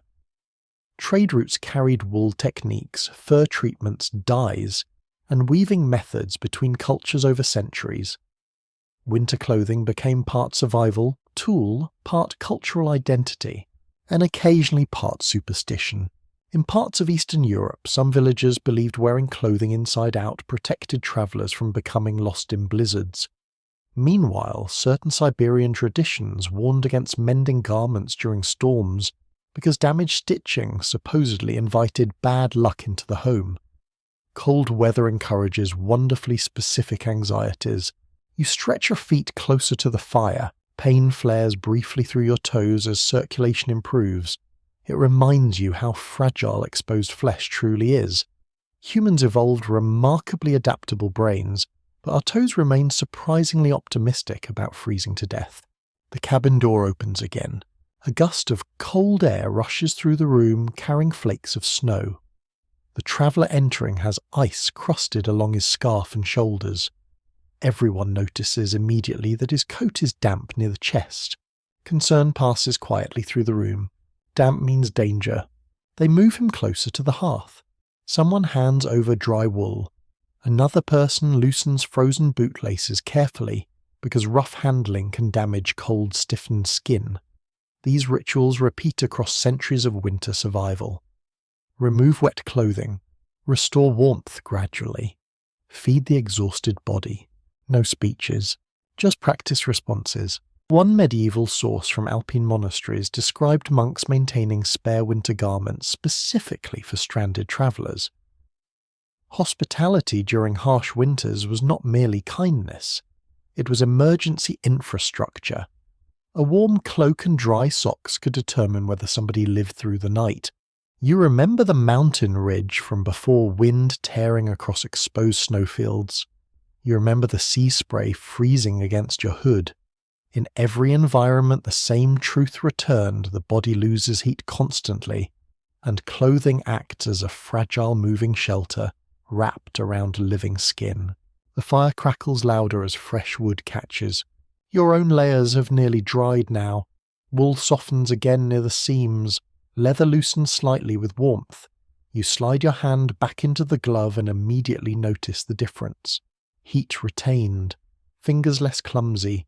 Grip stronger. Such small improvements mattered enormously. Survival often depended not on heroic act, but on maintaining tiny advantages against cold hour after hour. Dry gloves instead of wet ones. Fur hood instead of exposed ears. Layered socks instead of bare boots. A final odd custom drifts into conversation beside the fire. Some northern fishermen reportedly slept wearing tomorrow's clothes beneath blankets, so garments would already be warm when dawn arrived. Entirely understandable. Few things feel more insulting than pulling frozen trousers onto already miserable legs before sunrise. The room grows quieter now. Outside, winter prowls beyond wooden walls. Inside, garments sway gently from pegs near the heat, releasing the last traces of melted snow into the smoky air. And wrapped once more in layers carefully built by generations who learned exactly how unforgiving cold could become, you feel your body conserving warmth a little more successfully than before. Not safe, never entirely safe, but protected for the moment by cloth fur leather and all the accumulated wisdom stitched into them across centuries of winter survival. Food becomes warmth before it becomes taste. You understand this as soon as the bowl reaches your hands. It is heavy wooden, darkened by years of use and filled with something thick enough to move slowly when tilted. Steam rises into your face, carrying the smell of meat, grain, salt, onion, and melted fat. Your stomach tightens with an almost embarrassed urgency. Cold hunger is different from ordinary hunger. Ordinary hunger asks politely. Cold hunger knocks on the table. Your body has spent hours burning energy simply to remain alive. Shivering, walking, thinking, breathing in freezing air, all of it costs fuel. Every tremor in your muscles has been a tiny furnace flame. Now those flames need feeding. You sip first because the bowl is too hot to drink quickly, and because someone in the cabin gives you the look older people have used for thousands of years to prevent foolishness. Slow down, that look says. You're not a wolf despite your current manners. The broth spreads heat through your mouth and down your throat. It pools in your chest like a small sun. Pieces of barley and root vegetables soften against your tongue. Fat leaves a rich coating behind, not delicate, not fashionable, but deeply reassuring. Across cold regions, high-calorie food was not indulgence. It was survival technology. Arctic communities relied on seal whale fish and caribou fat because fat contains dense energy. Scandinavian winter diets leaned on preserved fish, butter, cheese, and dark bread. In the Russian north, soups, porridges, and fermented vegetables helped people endure long winters when fresh food vanished for months. You eat another spoonful. The body seems to recognize every calorie before the mind does. Food in winter also protected social life.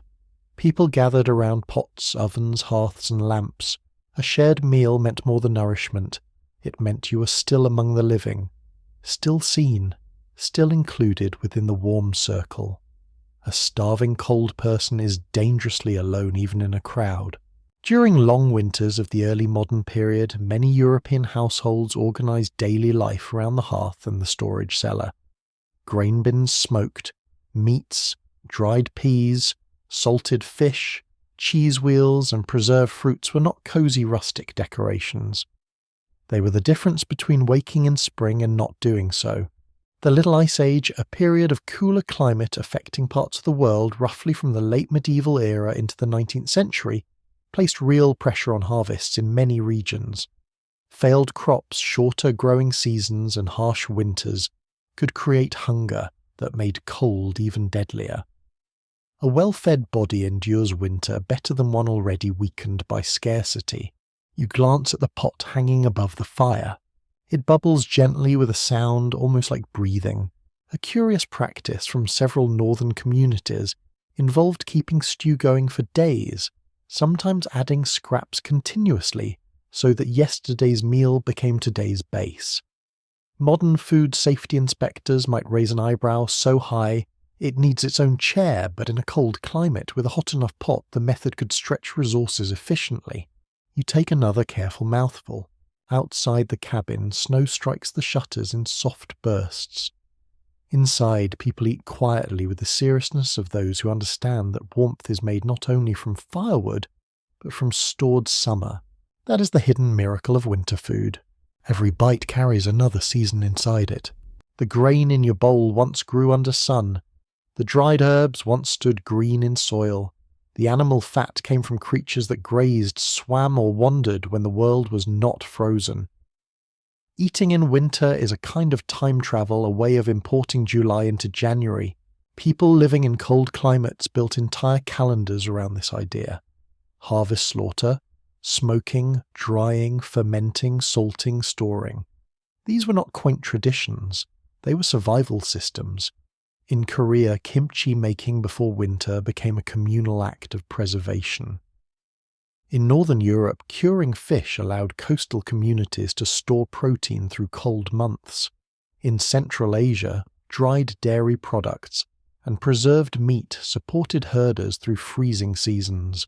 Debate continues among food historians over whether certain preservation customs began mainly from necessity taste, preference, trade opportunity, or ritual meaning. The answer is probably all of them tangled together because human beings rarely do anything for only one reason, especially when dinner is involved. The cabin's eldest occupant passes you a smaller piece of something pale and dense. She's sharp and salty. You chew slowly. It is tough but rich. Dense foods like cheese, butter, sweet, and cured meats mattered because they packed energy into portable forms. A traveller could carry warmth in a pouch long before matches or insulated bottles existed. In the Arctic explorers who adopted local food practices often fared better than those clinging stubbornly to imported rations.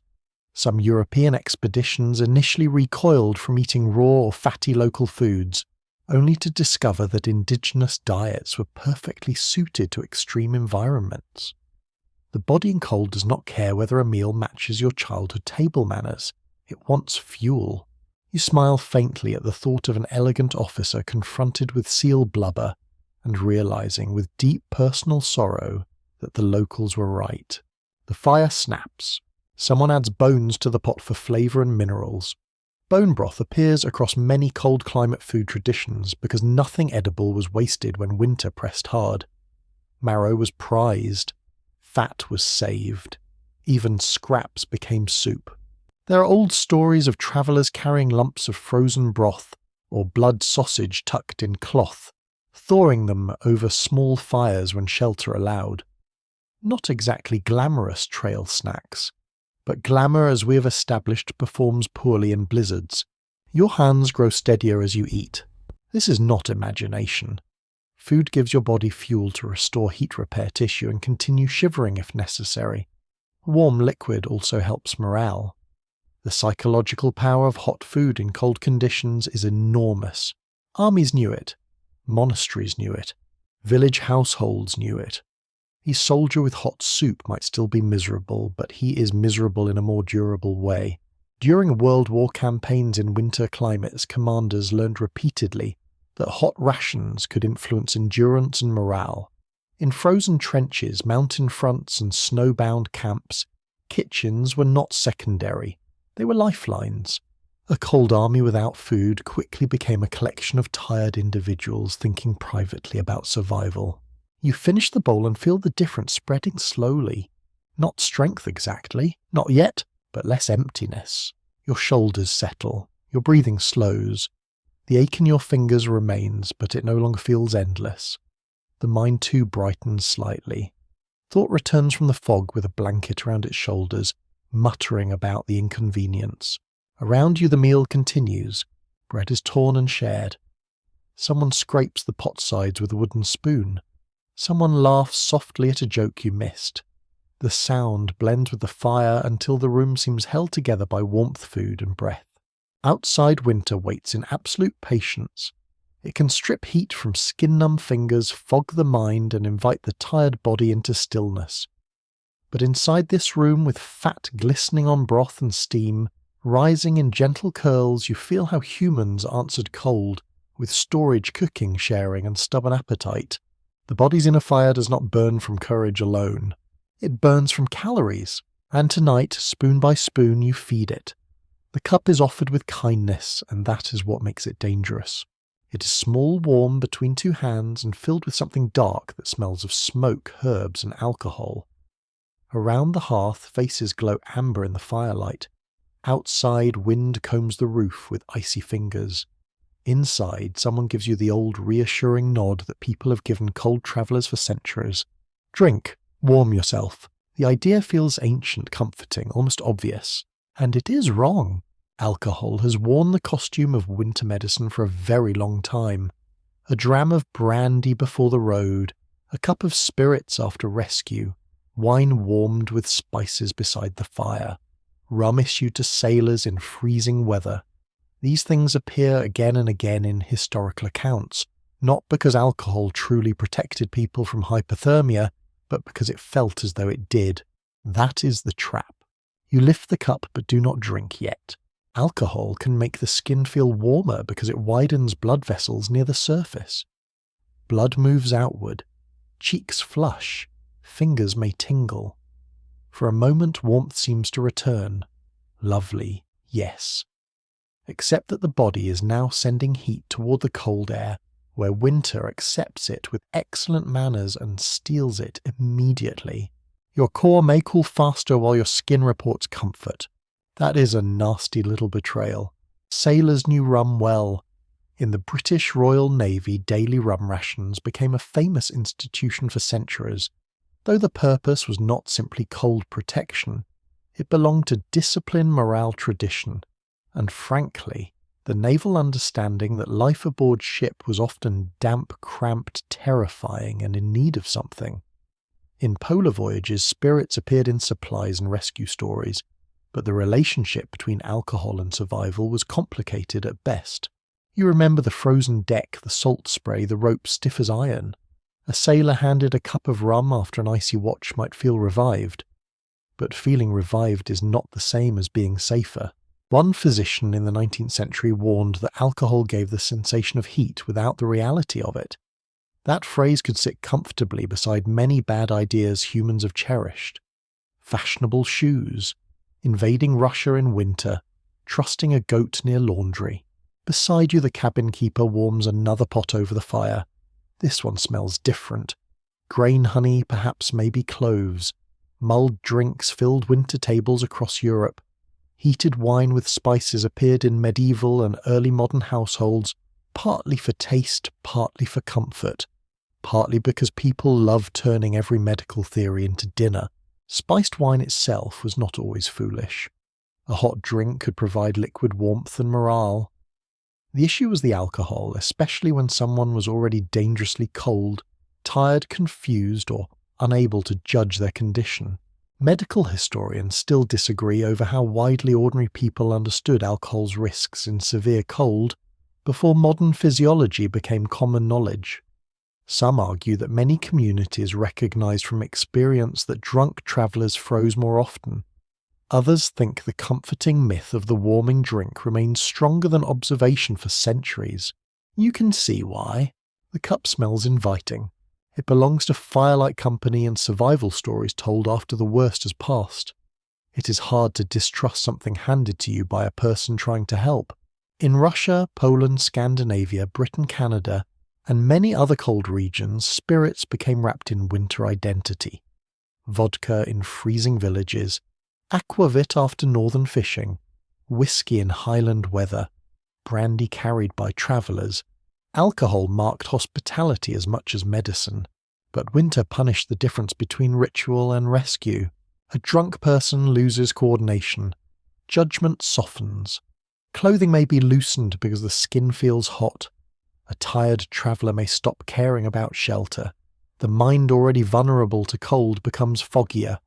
You remember that strange calm from the snowbank, the dangerous peace that whispered rest would be easy. Alcohol could deepen that whisper. There are many accounts of people freezing after drinking heavily and wandering outdoors. In cities during harsh winters, taverns could become both refuge and hazard. A person warmed by crowded rooms and spirits might step into the street, underdressed cheeks glowing, confidence misplaced. Winter loves misplaced confidence. It keeps a collection. A curious folk remedy from parts of Europe involves soaking cloths in spirits and rubbing them on chilled limbs. The idea was to stimulate warmth and circulation. Sometimes it may have created a brisk sensation. Sometimes it probably did little beyond making the room smell like an anxious tavern. In severe cold injury, rough rubbing and strong alcohol were not the gentle help tissues needed. You set the cup down for now. Instead, someone gives you warm broth again. Good choice. Broth does not make dramatic promises. It simply gives saltwater heat and a little nourishment. Very humble, very useful. The body prefers practical friends. The fire shifts. A log collapses inward, scattering sparks behind the hearth screen. Shadows ripple along the cabin wall. A man near the door tells a story about a merchant who once insisted that brandy kept him warmer than wool. The room laughs softly, because everyone knows how such stories end. Not always tragically, but often with somebody being dragged into shelter by annoyed relatives and lectured until spring. In the Alps, the beloved image of rescue dogs carrying brandy barrels became famous through art and popular imagination. It is charming, but misleading. The dogs associated with high mountain rescue were real helpers, especially around the Great St. Bernard Pass, yet those tiny barrels belong more to legend than reliable rescue practice. Also, handing alcohol to a severely chilled person on a mountain slope would not be modern best practice. The dog frankly deserved better medical branding. You sip the broth and feel steadier. The contrast matters. One warmth reaches inward slowly through nourishment. The other can lure warmth outward with false confidence. This is why many later rescue guidelines advised keeping cold victims insulated, handling them gently and avoiding alcohol. Still, you should not imagine the past as populated only by fools with cups. People observed patterns, families warned one another, innkeepers noticed who stumbled in safely and who did not. Soldiers learned that spirits might lift morale but could not replace food, shelter, and dry clothing. Sailors knew rum did not stop fingers from freezing while cutting icy rope. The debate among cultural historians is not whether alcohol truly prevents hypothermia. It does not.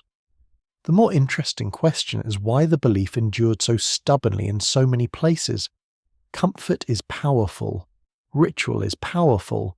A warm burn in the throat feels like evidence even when the body is telling a different story beneath the skin. Outside the wind rises. You hear it push against the shutters searching for cracks. The cabin responds with small wooden groans.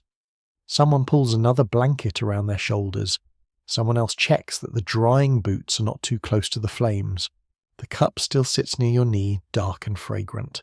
Perhaps later, when you are fully warm, fed dry and safely indoors, it becomes part of celebration rather than rescue. A toast to survival, a small ceremony of being alive. There is a place for that. But not when your body is still bargaining with cold, not when your core needs guarding, not when your mind is tired enough to mistake comfort for safety. So you stay with brothwell fire and patient rewarming, less glamorous perhaps. But history is full of people saved by unglamorous things. Dry socks, hot soup, shared blankets, sensible older women who remove dangerous cups from foolish hands. And as the room settles back into its smoky hush, you understand that winter's deadliest gifts are often the ones that feel kind at first. The body on the floor does not look dramatic at first. That is the unsettling part. You might expect collapse from cold to resemble a thunderous fall, a final cry, a grand moment fit for painted history. But often it is quieter. Someone sits down. Someone stops answering. Someone slips from effort into stillness so gently that for a few seconds people nearby may not understand what has happened. The traveller lies near the doorway where others have carried him in from the snow. His coat is stiff with frost. Ice beads cling to the edges of his hood. His boots are packed white around the soles. One hand rests open beside him, fingers curled, slightly pale and rigid from the cold. The room grows careful around him. Voices lower, movements become deliberate. He cannot move. Or perhaps he can, but only barely. This is the stage everyone feared when the cold has not simply made the body uncomfortable, but has begun taking away command.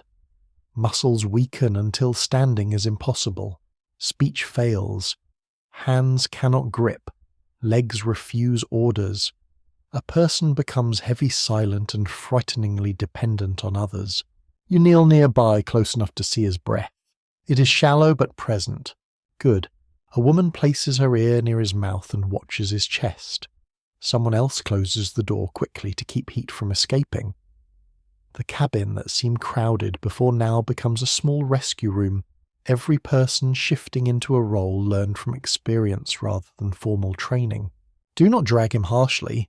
Do not throw him directly against the fire. Do not slap life back into him like an overexcited tavern hero. Cold bodies need gentleness. Historical communities understood this unevenly through hard lessons passed from one winter to the next. In some places, rescuers buried chilled limbs in warm grain, tucked victims beneath blankets, or placed them beside living bodies for gradual heat. In others, people tried rough rubbing, hot baths, or strong drink, sometimes helping mildly chilled travellers, sometimes harming those already fragile. The question was always the same. How do you bring someone back without overwhelming what little strength remains?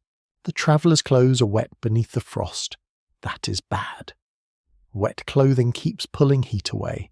Several hands work carefully to loosen outer garments. Frozen ties resist. Buckles refuse to open. Fingers fumbling with another person's frozen coat reveal how quickly survival becomes practical and intimate. No one here is embarrassed. Winter has no patience for modesty. Across cold climates, rescue often meant removing damp garments, wrapping the person in dry wool or fur, and warming the trunk first. The chest, belly, neck, and head mattered most. Hands and feet could wait because flooding cold limbs with heat too aggressively might shift chilled blood inward and worsen the condition. Modern medicine has language for these risks, but older rescuers knew the principle in simpler terms: warm the middle, keep still, be patient. The man groans softly. Everyone pauses. His eyelids flutter but do not fully open. There are stories from northern villages of people found so cold that neighbours mistook them for gone, only to notice a faint breath against a polished knife or mirror. Some placed feathers near the lips to detect movement. Others watched for steam in cold air. A feather test sounds delicate, almost poetic, until you realise it was used because panic needed evidence. One odd belief recorded in parts of Europe held that a person frozen stiff should be carried into a barn and surrounded by sheep for warmth. Strange, absolutely. Entirely foolish. Not completely. Animals produce body heat, barns reduce wind, and sheep are basically walking blankets with opinions. You watch as dry covers are layered over the traveller. A fur is placed beneath him to stop the floor stealing warmth. Another is tucked along his sides. A wool cap covers his head because heat loss from the scalp becomes serious when the rest of the body is struggling. His boots remain difficult. Someone cuts a lace instead of wasting time. The room smells now of thawing leather smoke, damp cloth, and fear. Fear has a scent in small spaces. It rides on sweat, breath, and silence. Yet the quiet remains steady rather than chaotic. This matters. Panic wastes time. Cold demands method. In disaster records from mountain passes, sea voyages, and winter roads, immobile victims created terrible rescue dilemmas. Carrying a person through snow exhausted the rescuers. Leaving them behind felt unthinkable. Making a stretcher took time. Moving them roughly could worsen injury. A silent body in the cold became not only a medical emergency, but a moral weight. You imagine the long winter roads before railways and engines.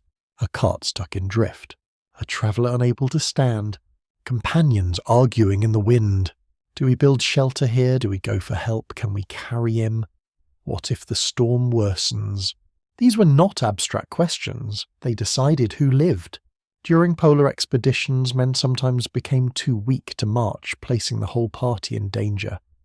The diaries of explorers are filled with careful, painful descriptions of slowing companions, frozen feet, and decisions about loads, routes, and rest. Researchers still debate the influence of cold versus starvation, disease, and exhaustion in many such collapses because these forces often arrive together like unpleasant dinner guests who all refuse to leave. The traveller on the floor gives another faint sound. Someone offers warm liquid only when he can swallow safely.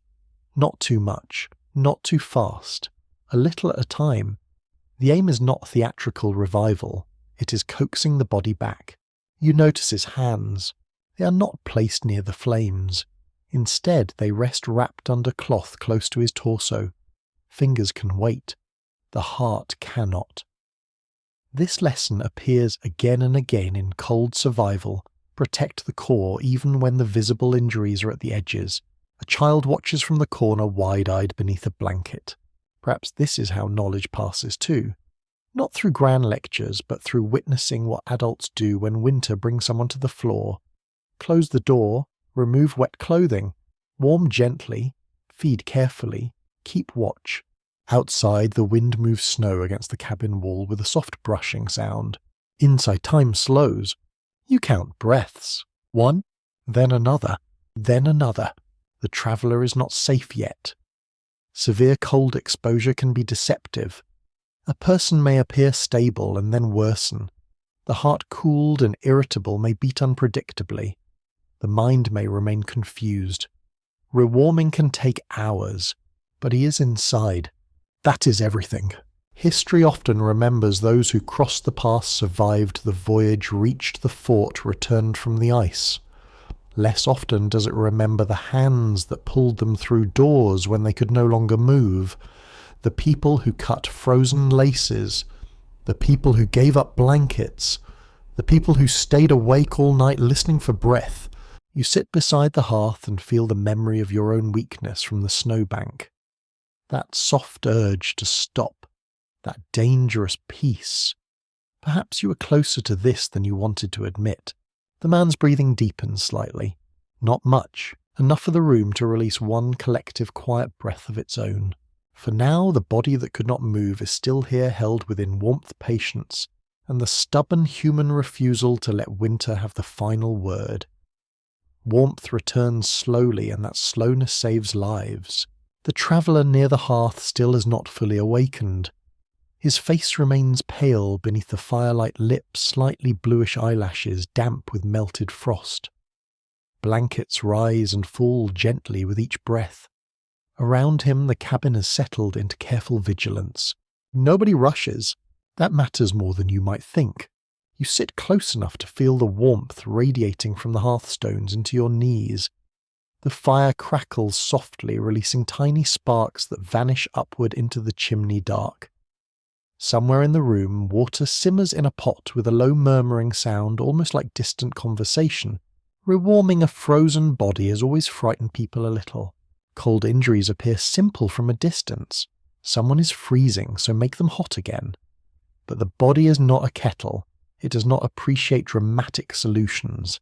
In fact, forcing heat too quickly onto severely chilled tissue can create new dangers. Historical communities learn this through painful trial and error. In some places, people once believed frostbitten limbs should be thrust close to flames or submerged in hot water immediately. Others preferred snow rubbing, harsh massage, or alcohol. Sometimes mildly chilled travellers recovered anyway, and the remedy gained praise it did not deserve. Other times damage worsened quietly afterward. The wiser methods usually involved patience. Dry layers, gradual warmth, stillness.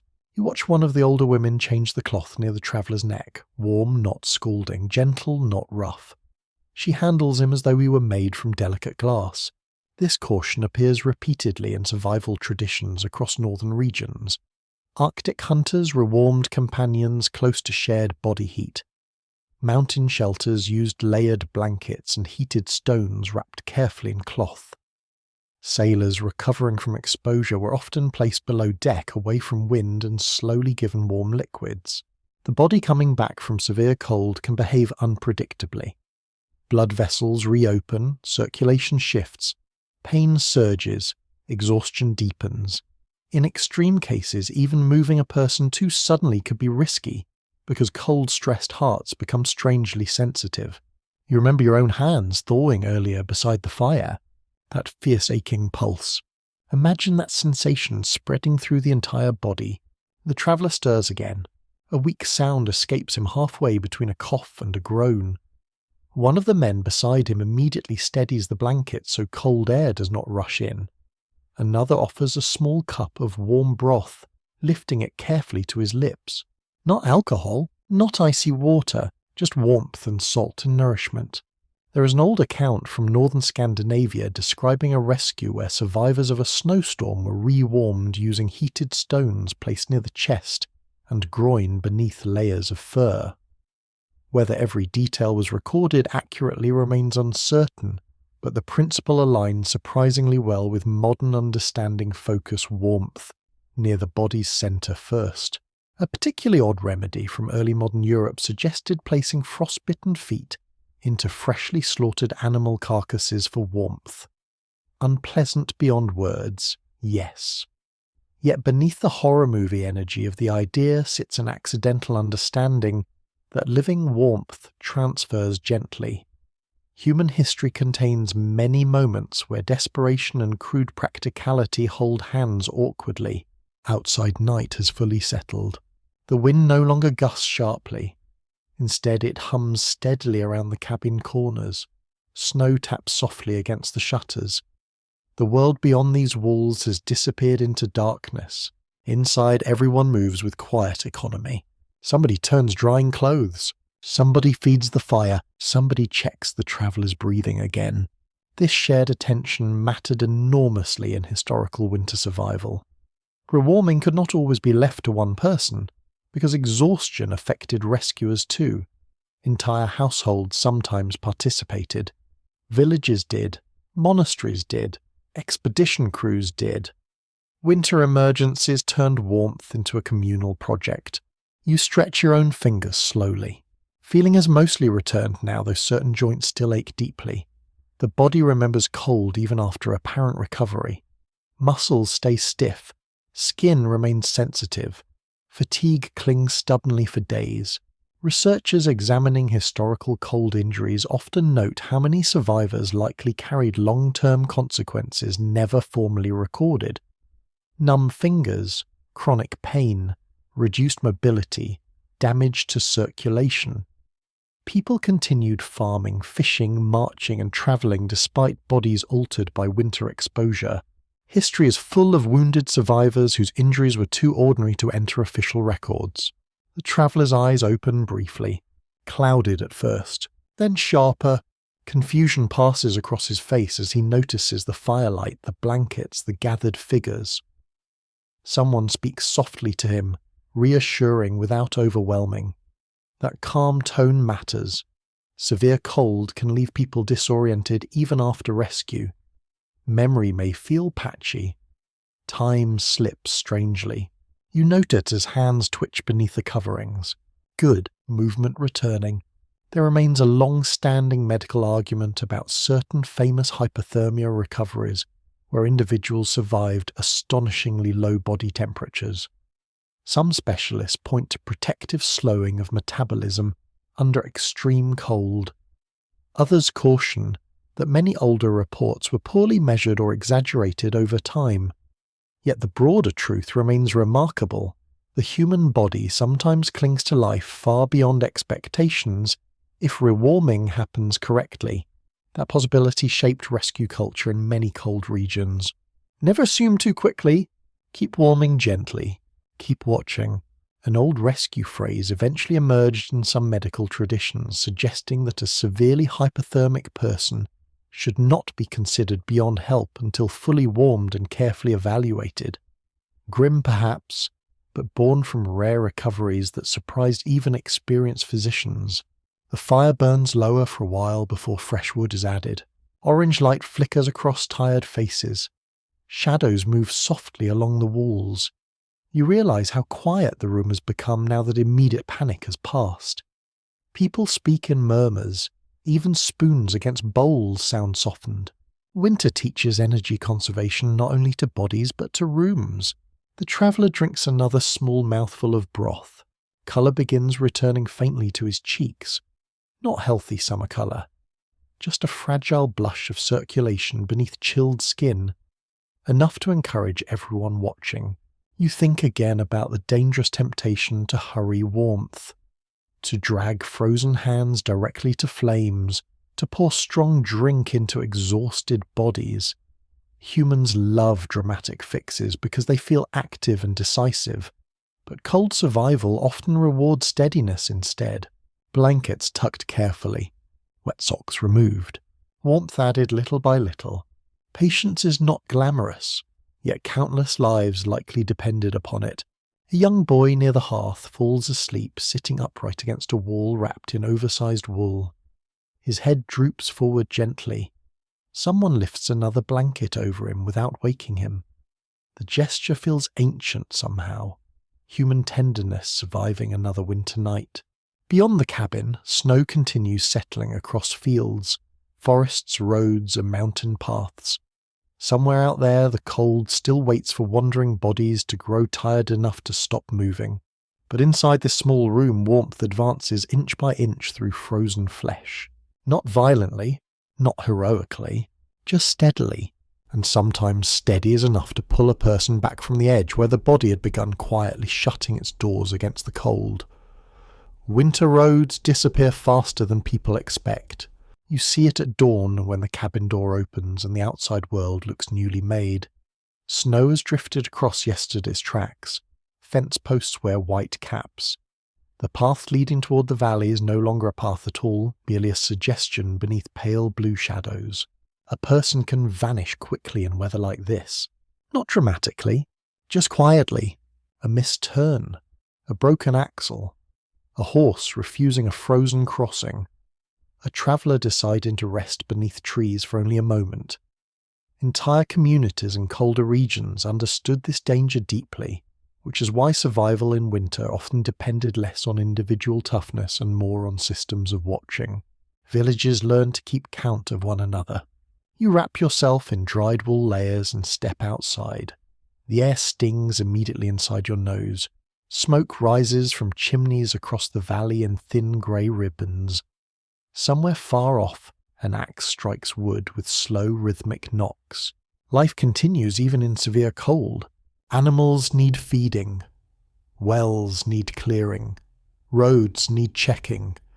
Winter never paused daily obligations simply because human bodies preferred blankets. The traveller rescued yesterday still sleeps inside, recovering strength little by little. Someone will remain with him while others move through morning tasks. That too is part of survival culture. Nobody can spend every hour sitting beside the fire. Wood must be gathered before dark returns. A pair of villagers prepare to head down the road. They carry poles longer than walking staffs. One explains they use them to probe drifts and test uncertain ground.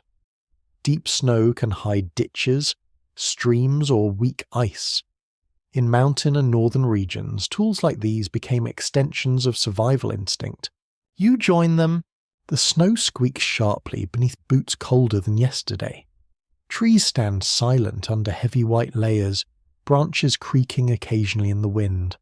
Your breath drifts ahead of you in soft clouds.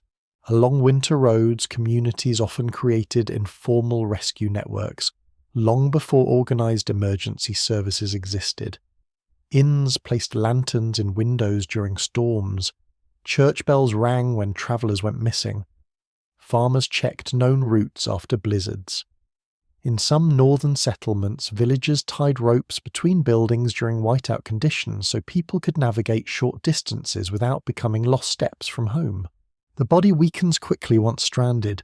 Everyone knew this. During particularly severe winters in parts of Europe and North America, newspapers regularly carried reports of people found frozen along roadsides or inside stalled wagons. Harsh weather could isolate farms for days. Snow-blocked passes, rivers froze unpredictably. Travel itself became a gamble between necessity and danger. One especially inventive custom from snowy regions of Japan involved marking dangerous roads with tall poles or bundled branches so paths remained visible above deep drifts. Similar ideas appeared elsewhere too because humans facing the same problem tend to invent similar answers eventually. The wind lifts briefly. Powdered snow races across the road in ghostly streams. One of the villagers points toward a dark shape near a fence line ahead. At first it appears to be only piled brush. Then you recognise it as a small roadside shelter built partly into the earth. Travel huts, way stations, tiny pockets of survival. Across Siberia, Scandinavia, the Alps and frontier regions of North America, winter routes often included crude shelters, where travellers could escape storms temporarily. Some contained firewood, some did not. Some were little more than windbreaks with roofs, yet in dangerous cold, even blocking the wind could preserve precious body heat. You duck inside. The shelter smells of old smoke and damp timber. Frost feathers line cracks near the roof. Someone has left split wood stacked carefully in one corner beneath canvas. Civilization at its finest is often just strangers leaving useful things for people they will never meet. There is an ongoing scholarly discussion about how much winter infrastructure shaped trade and migration patterns in colder regions. Roads alone were not enough. Safe stopping points mattered too. Villages positioned along difficult routes could become essential lifelines during snow seasons. You step outside again. The sky has brightened, but no warmth comes with the light. Sun reflecting off snow can deceive the eyes badly. Everything gleams beautifully while the air continues biting exposed skin. Further down the road, a wooden post rises beside the path topped with strips of faded cloth. A marker. During storms, these signs could prevent travellers wandering into rivers, ravines, or avalanche terrain. Some were official, others were maintained locally through habit and necessity. A peculiar tale from parts of Eastern Europe described villagers hanging bells along dangerous winter paths so lost travellers could follow sound through blizzards. Whether this happened widely or survives mostly in folklore remains uncertain, but the idea carries emotional truth. Winter survival often depended on creating signals against isolation. The villagers stop suddenly. Tracks. Fresh. Human.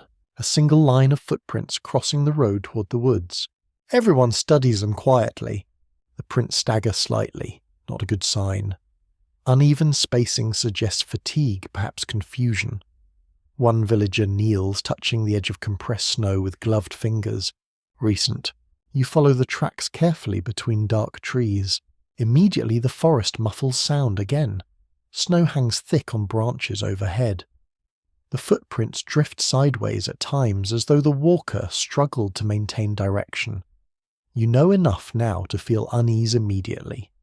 Cold exhaustion leaves signatures on the landscape. A dropped mitten lies half buried nearby. That truly worries everyone. People in worsening hypothermia sometimes abandon equipment accidentally or through impaired judgment. Gloves lost, packs forgotten, scarves loosened despite danger. The mind under cold stops protecting the body properly. You continue deeper. The air smells faintly of pine sap and frozen bark. Ravens croak somewhere overhead. Snow falls intermittently from branches with soft collapsing sighs. Then you see him. A man sitting against a tree trunk, still awake barely. His eyes open sluggishly when approached. Snow dusts his shoulders and lap. One hand rests bare beside him, red and swollen from exposure where the missing mitten should be. No dramatic speeches follow. Just quick practical work. Wrap the hand. Get him standing. Keep him moving. One villager supports his left side while another gathers dropped belongings. The rescued man mutters that he only stopped to rest. Of course he did. They nearly all say that. Walking back toward the road, you feel again how thin the line can become between traveller and victim. One wrong pause, one missing glove, one storm arriving earlier than expected. This is why winter communities survived collectively. Watchmen, markers, shelters, neighbours counting lanterns at night. Not because people were weak, but because cold was relentless. By the time the village roofs reappear through drifting snow smoke curling into the pale afternoon sky, the rescued traveller is shivering hard again. Oddly enough, everyone seems relieved by that. Shivering means the body is still fighting. The cabins ahead glow softly against the white landscape. Another fire, another chance. And another reminder that throughout history, survival in winter rarely belonged to those who face the cold entirely alone. Armies look powerful until winter begins taking attendance. You stand now among soldiers on a road that has become less a road than a long white scar through frozen countryside. Wagons creak behind exhausted horses. Men shuffle forward under packs that seem heavier every mile. Weapons hang from numb hands. Breath rises from thousands of mouths briefly clouding the air before vanishing into the same indifferent sky. Cold does not care about banners. It does not salute commanders.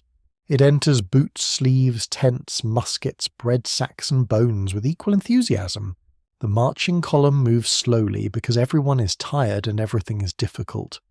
Wheels freeze in ruts. Axles crack. Horses slip. Fires are hard to light when wood is buried under snow or soaked through. Food wagons lag behind. The army begins losing its shape.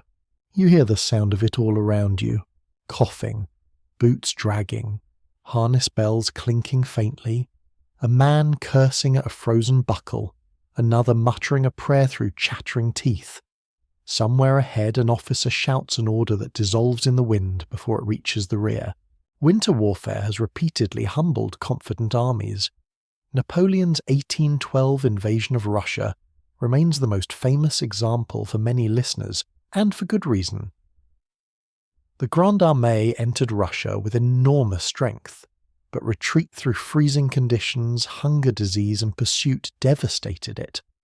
Cold alone was not the only killer, but it turned every other hardship sharper. You pass a soldier sitting beside the road. He says he will stand in a moment. No one believes him.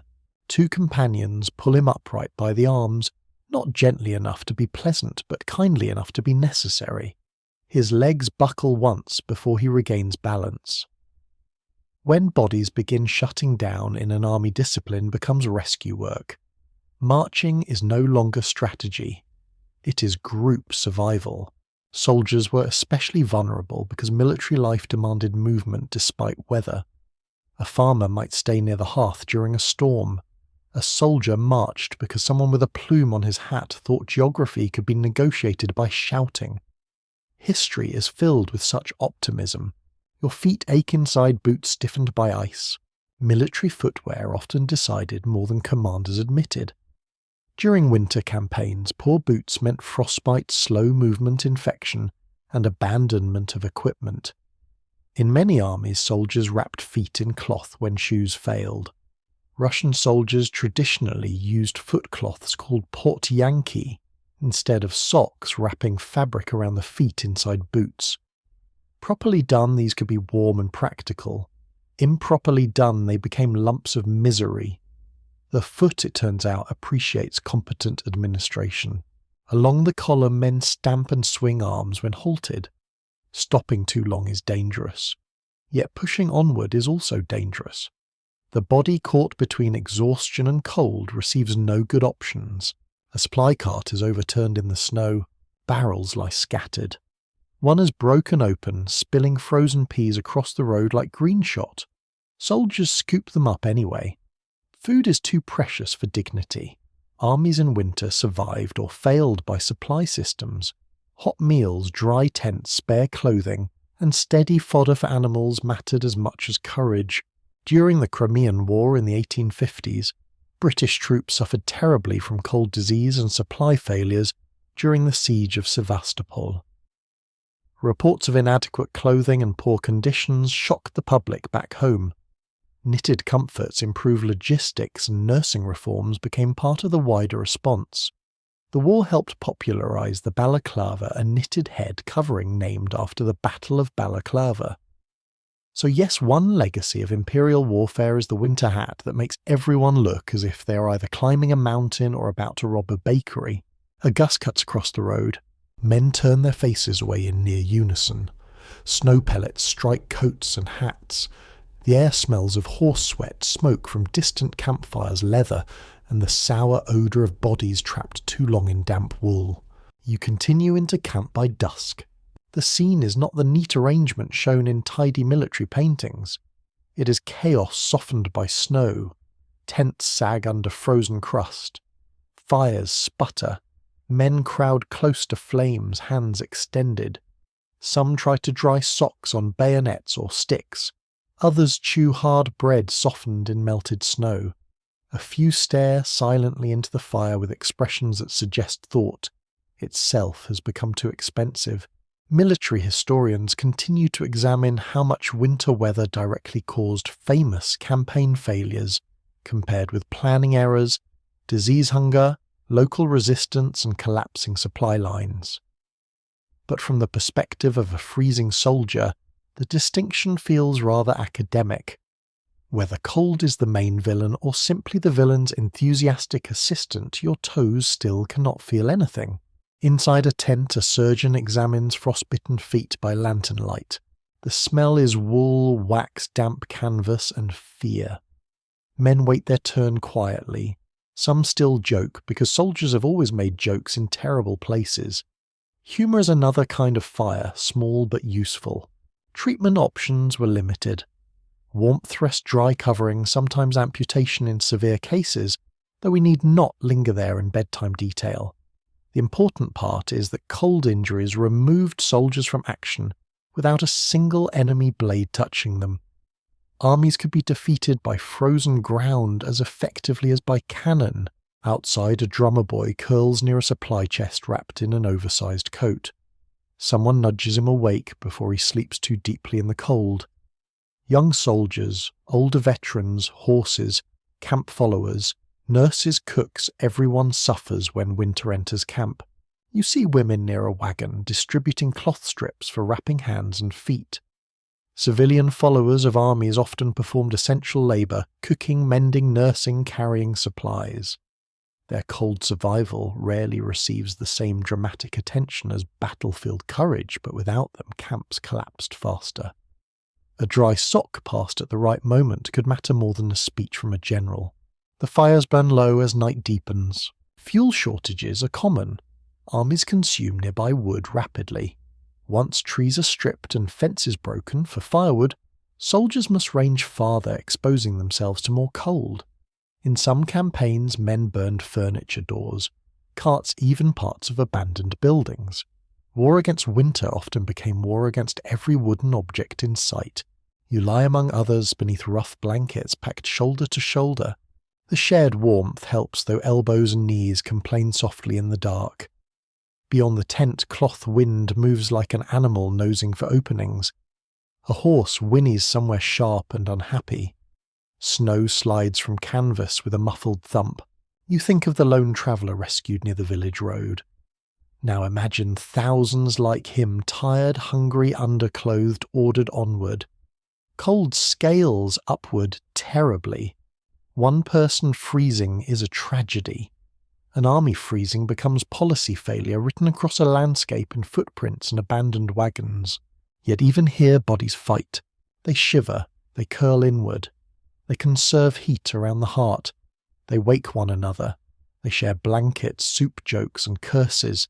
They learn which gloves work, which fires smoke too much, which officers understand winter, and which ones should have stayed home near a nice sensible fireplace. Morning will come pale and merciless. The march will continue, and every soldier who rises from frozen bedding will do so not merely because of discipline, but because somewhere inside the body, beneath hunger and fear, the stubborn little furnace still refuses to go out.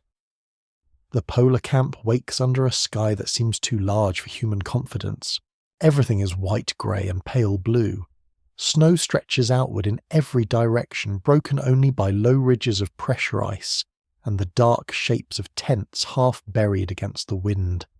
The air smells of canvas, kerosene, dogs, damp wool, and that clean metallic scent of extreme cold that makes every breath feel borrowed. You step out carefully. The snow surface creaks beneath your boots. Frost clings to tent ropes in thick white lines. A cooking stove sputters somewhere nearby, coughing smoke into the still morning. Men and women in heavy layers move slowly around the camp faces, hidden behind fur ruffs, goggles, scarves, and tired silence. Polar exploration has always lived at the intersection of courage, planning, pride, and bad decisions wearing excellent boots. You can feel that immediately. The cold here is not an episode, it is the setting. It shapes every action from waking to sleeping. Melt snow for water, check stove fuel, inspect fingers and toes, dry socks, feed dogs, pack sledges, repair harness, eat enough fat to make a modern diet columnist faint into a salad. Explorers who survived polar regions learned that small routines mattered more than grand speeches. A loose binding, a damp mitten, a forgotten ration, a delayed camp could become fatal. The body under cold cannot afford administrative chaos. Across the snow, a sledge team prepares to move. Wooden runners scrape over crust. Dogs bark sharply, eager and impatient. Harness lines tighten. The whole camp feels briefly alive with movement. Yet every person here knows the landscape can erase them with stunning indifference. Polar expeditions of the 19th and early 20th centuries became famous around the world. Names like Franklin, Nansen, Amundsen, Scott, and Shackleton entered public memory.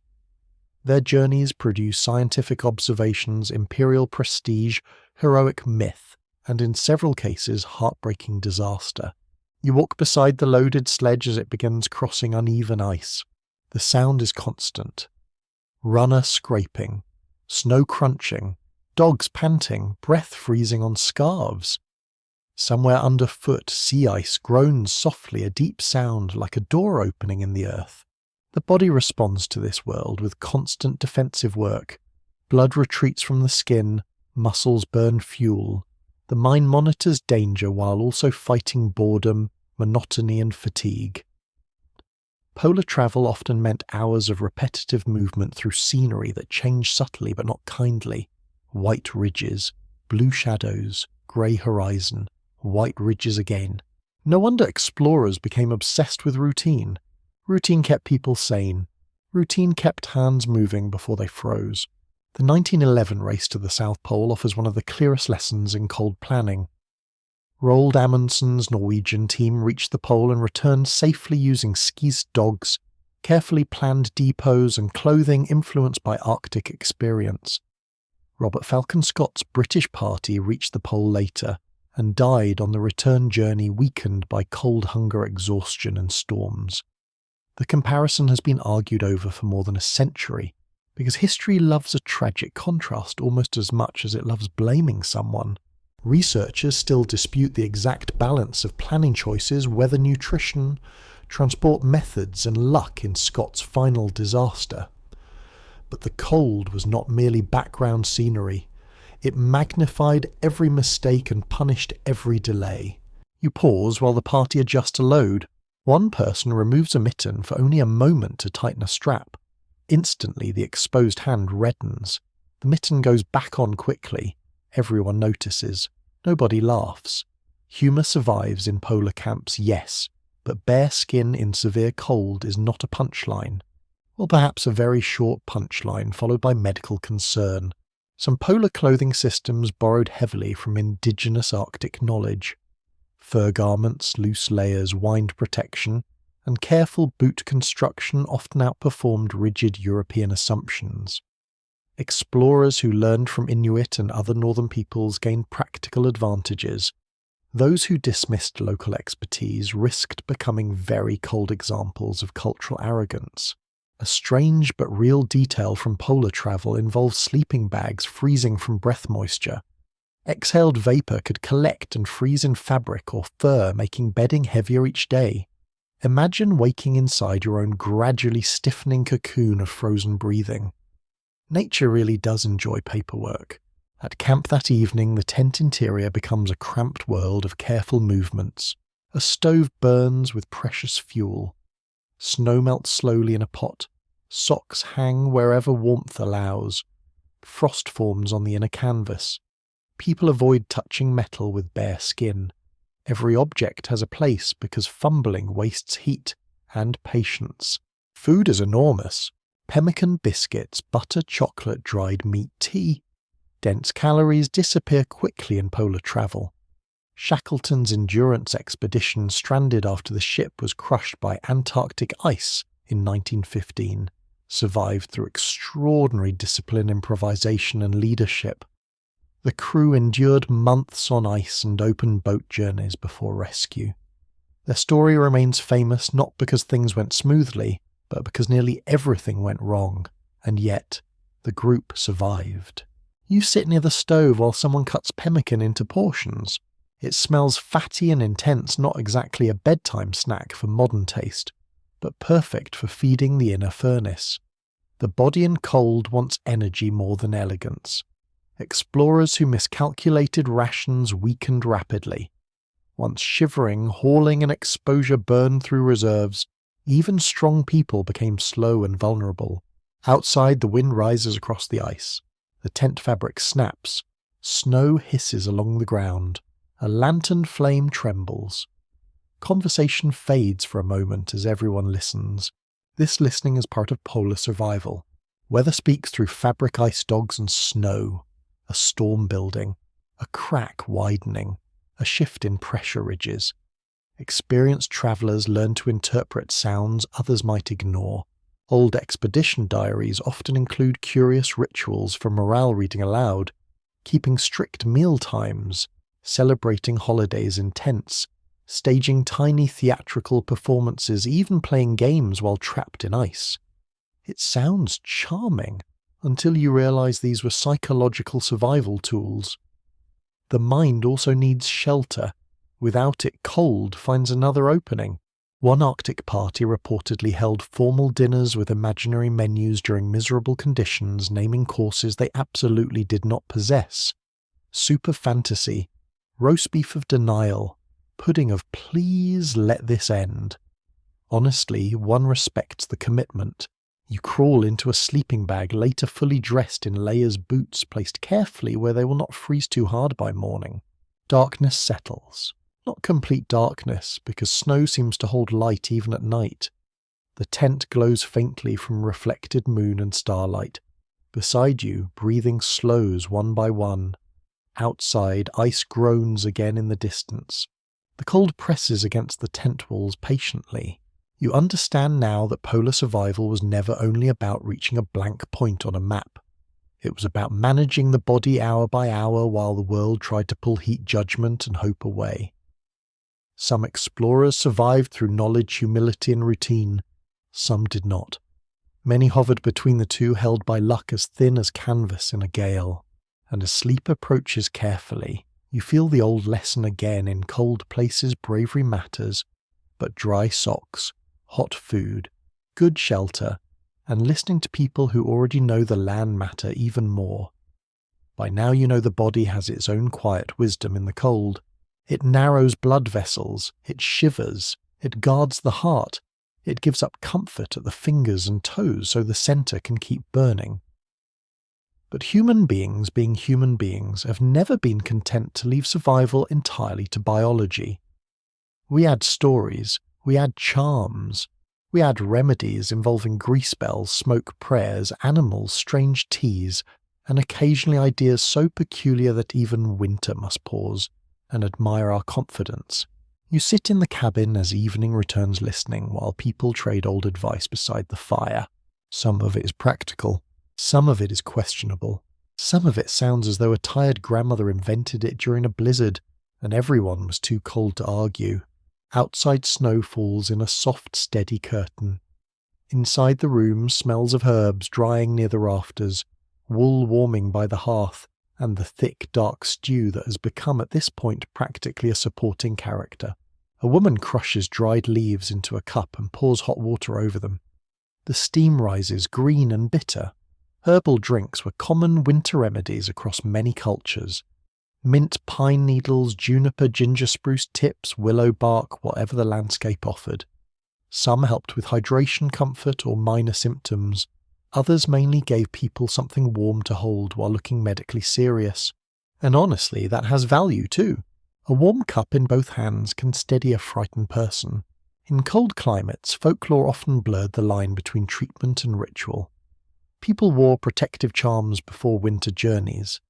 They crossed themselves at dangerous passes. They spoke certain words before leaving home. They avoided naming storms too boldly, as though bad weather had ears and a sensitive ego. Among sailors, cold seas produced entire worlds of superstition. A favourable wind might be coaxed with song, a storm might be blamed on careless speech. Polar crews sometimes kept lucky objects in tents or ships, not because a tiny carved token could melt ice, but because morale is a fragile thing when the horizon has been white for weeks. The mind needs insulation too. You remember the military camp where jokes near the fire helped men remain human inside misery. You remember polar explorers staging little performances while trapped by ice. You remember bells imagined along snowy roads. Whether practical or symbolic, these things created order in a world where cold could erase certainty. One old remedy from parts of northern Europe involved rubbing animal fat on exposed skin before going outdoors. Goose grease, bear grease, sheep, tallow, whatever could be spared. It may sound rustic, and it certainly smelled like a kitchen that had given up boundaries, but fat could create a slight barrier against wind and moisture. Not enough to replace clothing, but enough that people notice something. Another custom involved placing hot bricks or stones in beds before sleep. This one makes excellent sense if wrapped properly and handled carefully. A warmed stone under blankets becomes a little borrowed hearth. Less excellent if the wrapping is poor and someone burns their toes, but history advances through trial, error, and occasional shouting. You shift closer to the fire. The rescued traveller from yesterday now sits propped against a wall, awake enough to sip broth, and look mildly offended by being alive so inconveniently. His hands remain wrapped. His speech is slow but clearer. People nod approvingly without making a fuss. Recovery-like freezing happens in stages. Around him, the conversation wanders into older beliefs. Some villagers once thought frostbite could be charmed away by speaking over the injured limb. Others tied red thread around wrists or ankles to protect circulation. In parts of the Alps, certain prayers were recited before dangerous crossings. In Siberian traditions, offerings might be made to spirits of place before travel through harsh winter landscapes. To a modern listener, such customs may sound irrational, yet they often served real social functions. They slowed departure, focused attention, gathered companions, and reminded travellers that the journey was dangerous. That pause itself could save lives. Cultural historians continue to differ over how to interpret winter charms. Some see them mainly as superstition. Others argue they were practical memory devices wrapped in sacred language. A warning becomes stronger when carried by ritual. Do not travel alone. Check the weather. Respect the pass. Carry food. These rules are easier to remember when tied to story. You listen as an older man describes a local belief that if your shadow looked faint on new snow at dusk, you should not continue walking. The younger people smile at him. He shrugs. Perhaps it only meant the light was fading and visibility poor. That is the delightful thing about folklore. Sometimes it speaks in poetry because direct instructions were too boring to survive generations. Another tale warns that if you hear someone calling your name during a blizzard, do not answer unless you see the person clearly. Spirits supposedly mimic voices to lure travellers away. Spooky, yes, but also sensible. Wind can distort sound. Exhausted minds can mishear. Wandering toward an imagined voice in poor visibility is a splendid way to become part of next winter's cautionary tale. The fire cracks. A spark leaps and fades. You realise that many strange beliefs about cold are attempts to describe real psychological danger. The urge to sleep becomes a snow spirit. Confusion becomes enchantment. Whiteout becomes a demon that turns roads in circles. Numbness becomes theft by unseen hands. The old stories gave names to symptoms people did not yet understand scientifically. And names can be useful. If a child grows up hearing that winter spirits tempt the tired to sit, that child may later recognise the temptation and resist it. If a traveller believes loud bragging angers the mountain, perhaps he behaves more cautiously under unstable slopes. If a sailor respects taboos before northern voyages, perhaps he checks ropes twice and watches weather more closely. Not all myths protect, of course. Some harm. The belief that alcohol warms the body. That dangerous little cup from the previous night persisted partly because it felt true. The practice of rubbing snow harshly on frostbitten skin could worsen damage. Excessive massage could injure cold tissue. Blind faith in lucky charms could lead people onto roads they should never have taken. Human wisdom is mixed like stew. A little nourishment, a few questionable lumps. You accept another cup of hot herbal drink. It tastes bitter piney and faintly smoky. Not delicious exactly, but warming enough to forgive. The steam dampens your face. Your fingers curl around the cup and appreciate being employed again. The room grows quieter as night deepens. Stories soften into murmurs. The old man near the hearth leans back and closes his eyes. Snow continues falling outside, filling tracks, smoothing edges, making the world look innocent again. You think about all the people before you who faced cold without thermometers, emergency radios, weather satellites, or modern rescue teams. They watched animals, clouds, smoke, stars, snow crust, aching joints in each other's faces. They collected rules from experience and wrapped those rules in tales. Some were mistaken, some were brilliant. Many were both at once. The cold was never only physical. It entered imagination. It shaped religion, medicine, architecture, food, clothing jokes, taboos, lullabies, and bedtime warnings whispered beside winter fires. And as the flames settle lower, you understand that surviving cold has always required more than a beating heart. It has required memory, community, ritual, practical skill, a willingness to learn from people who smell faintly of goose grease but happen to be right. Outside, winter listens at the shutters. Inside, human stories keep breathing warmth into the dark. Modern science arrives with thermometers, monitors, rescue blankets, helicopters, heated ambulances, and the confident expression of someone who has finally named the thing your ancestors already feared. But the cold itself has not changed. You stand now at the edge of a modern winter rescue scene, though the snow beneath your boots feels ancient as ever. A road has closed after a storm. Headlights glow through swirling white.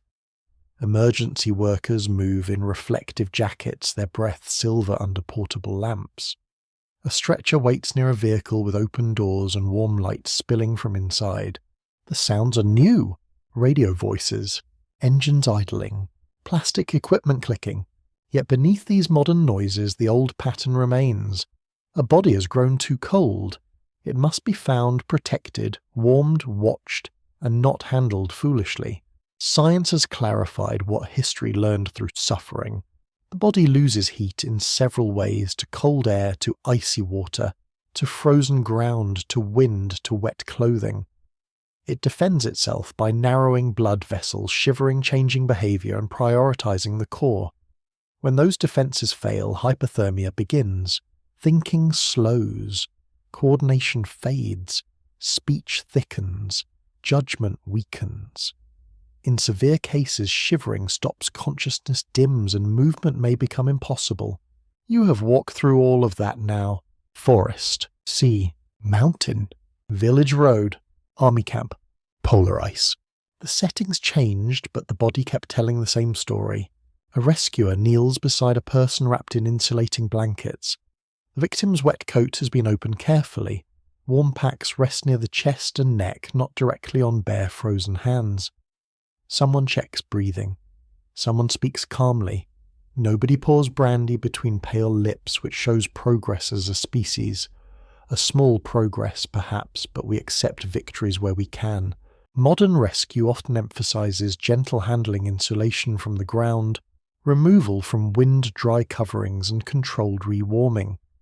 Severe hypothermia may require advanced medical care, including warmed fluids, warm, humidified oxygen, or specialized hospital techniques.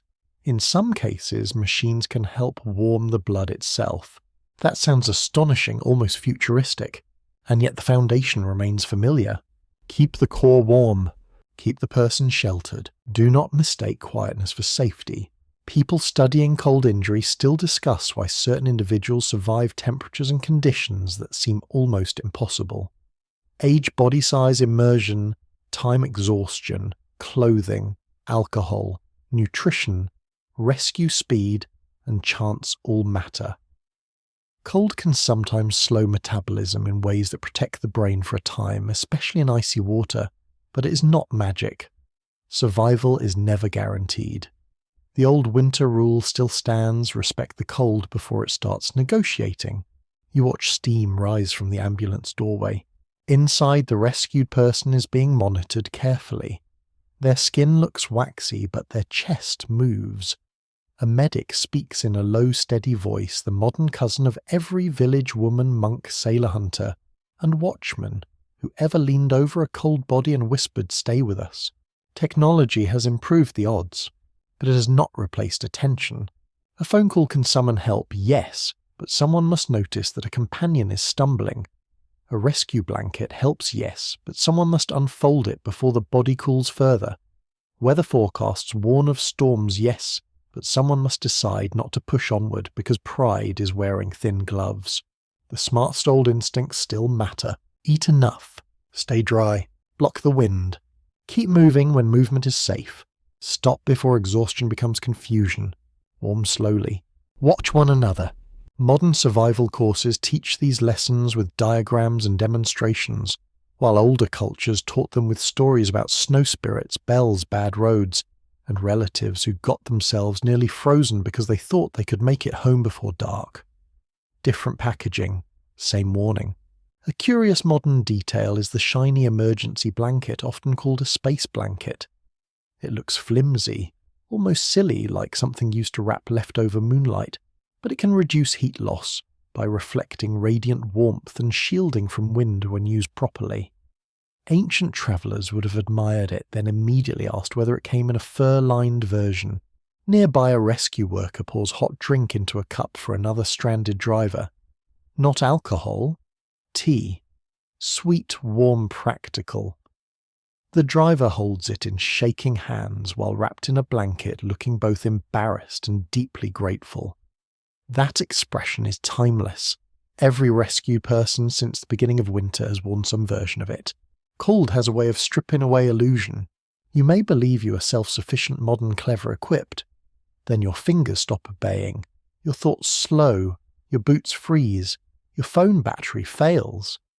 Suddenly you belong to the same human family as a medieval pilgrim, a Roman soldier, a Sami herder, an Inuit hunter, a polar explorer, and a lost villager following bells through snow. That kinship is humbling. It is also oddly comforting, because the accumulated wisdom is vast. The old methods and the new science now speak to each other more than they disagree. Modern medicine explains why wool helped, why fat mattered, why alcohol deceived, why shed warmth worked, why snow shelters could protect, why wet clothing was so deadly, why the person who stops shivering may be in greater danger than the one still trembling. Everything you experienced in the story becomes clearer under that light. The numb fingers were not random misery, they were blood vessels closing down. The foggy thoughts were not weakness, they were a cooling brain. The strange peace was not recovery, it was warning. The immobile body was not lazy, it was a system losing power.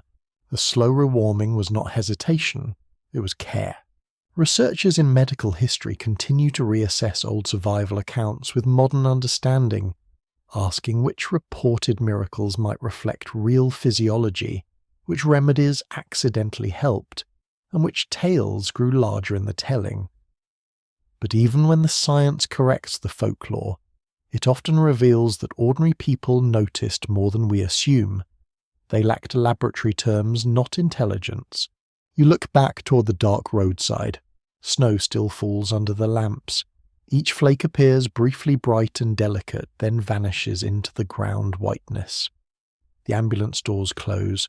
The engine hum deepens. Warmth, fuel training, and urgency carry one chilled body away from the edge, and for a moment all the centuries seem to overlap. A hearth in a cabin, a seal oil lamp inside snow walls, a monastery hospice near a pass, a ship stove in polar darkness, a modern ambulance glowing beside a frozen road. Each one is a small human answer to the same ancient problem. The body is warm only for a while unless protected, so you protect it. With wool, with fire, with food, with knowledge, with stories told softly enough to keep someone awake or help someone sleep safely under blankets far from the snow. You return indoors as though entering another world. The door closes behind you with a soft wooden thud, and the winter sound outside becomes distant at once. Wind still moves across the eaves. Snow still presses against the threshold. Somewhere beyond the village, roads are filling trees, are bending, streams are locking beneath ice, and darkness gathers between hills. But here inside, warmth has weight. It rests on your shoulders, it gathers around your hands, it rises from the hearth in slow amber waves. You stand still for a moment, letting the body believe the danger has passed. Not instantly. Bodies are cautious historians. They remember. Your fingers flex still tender from cold. Your toes ache inside dry socks. Your face feels tight where wind burned the skin. Beneath it all, your core holds steady now that central flame protected by walls, food fabric, and other people. This is what survival looks like after the drama ends. Not victory banners. Not heroic music. Just someone hanging wet clothes near the fire, someone ladling soup, someone checking whether the rescued traveller is breathing evenly, someone muttering that the door should not be left open because we'll be raised in a barn, honestly. The room glows with ordinary miracles. A pot simmers, blankets dry, boots soften near the hearth. A child sleeps against a folded cloak. The man who could not move now sits awake pale, but present, wrapped like a very serious parcel. When he lifts his cup with both hands, everyone pretends not to watch too closely. Kindness often looks like giving someone dignity while monitoring them like a suspicious kettle. You settle near the fire. The warmth reaches deeper this time, not just skin, muscle, bone, thought. Your mind clears enough to look back across the journey of cold with new understanding.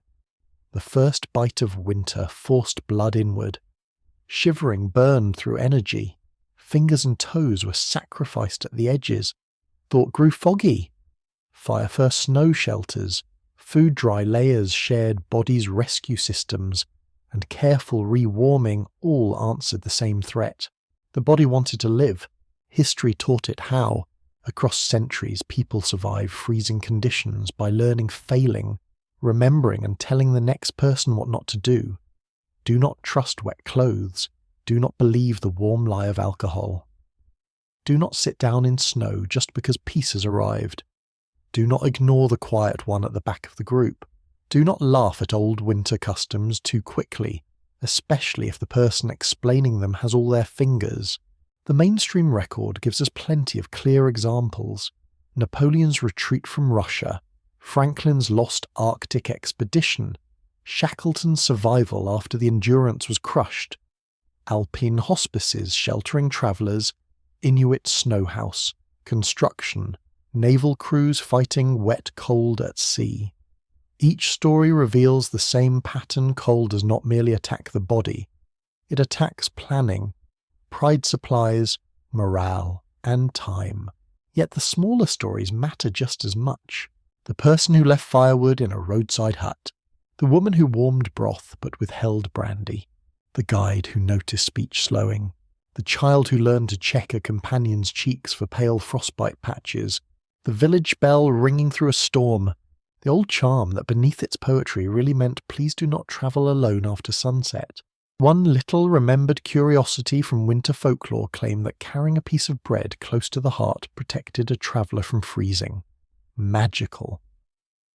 Probably not, but bread near the chest might stay softer, and a person reminded to carry food was already safer than one who trusted courage for dinner.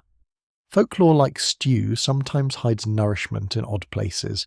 Researchers continue to question how much ancient and traditional cold survival came from deliberate experimentation, how much from inherited custom, and how much from lucky observation repeated until it became law. But perhaps that division matters less when you imagine real people facing real winter. If something kept a family alive, it was remembered.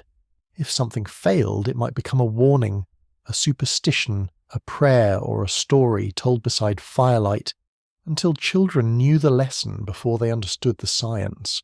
You take one final sip of broth. The salt tastes gentler now. Outside, the storm begins to soften. Snow no longer lashes the shutters. It settles. The roof creaks under its white weight. Beyond the window, the world grows smooth and hushed, erasing footprints from the day. Somewhere out there are the roads. You crossed the mountain ridge, the ship deck, the polar tent, the army camp, the frozen trees. They drift backward into memory like scenes seen through falling snow. Inside the body returns to itself. Breathing becomes easy. Hands become useful. Thought becomes clear. Sleep becomes safe again because there are blankets now and walls and warmth and no snowbank inviting you to rest forever. You realize that the history of surviving cold is in the end a history of attention. Attention to weather. Attention to clothing, attention to hunger, attention to the person beside you, attention to your own strange thoughts when they begin slowing down. Cold punishes distraction, but it also rewards care. And humans, for all our foolishness, can be beautifully careful when winter teaches us. So the fire burns lower, The room quiets. The old stories remain not frightening now, but useful, folded gently into the warmth around you. You carry them like extra layers. The body can shut down from cold, yes. It can tremble, numb, drift, and fall still. Some could not move. Some didn't return. But others survived because someone knew what to do. Someone built shelter. Someone shared heat. Someone stayed awake. Someone remembered. And now as you sit in the golden hush, warm at last, you remember too. The night stretches softly beyond the window, wide and white and silent, but it is no longer reaching for you. It is simply there, part of the old turning world. Snow lies on the fields. Smoke rises from chimneys. The last footsteps fade beneath fresh powder. Your hands rest warm beneath the blanket. Your breathing slows. The fire speaks in small, sleepy crackles, and the room seems to breathe with it, in and out, steady as a heart that has found its rhythm again. There is nothing more you need to do tonight. The cold has had its story. The doors are closed. The cup is empty. The blankets are heavy. Somewhere far away the wind moves over frozen roads, but here it is only a whisper at the edge of hearing. You can let it pass. You can let the snow fall without following it. You can let the old travellers continue along their moonlit paths while you remain safe in this quiet room. The body, their brave little furnace, rests now. The mind loosens. The world softens. And all the hard lessons of winter settle into something gentler. Something almost tender, like snow covering rough ground until every sharp edge becomes smooth. Sleep comes not like surrender now, but like shelter. Slowly, kindly, warmly, sweet dreams.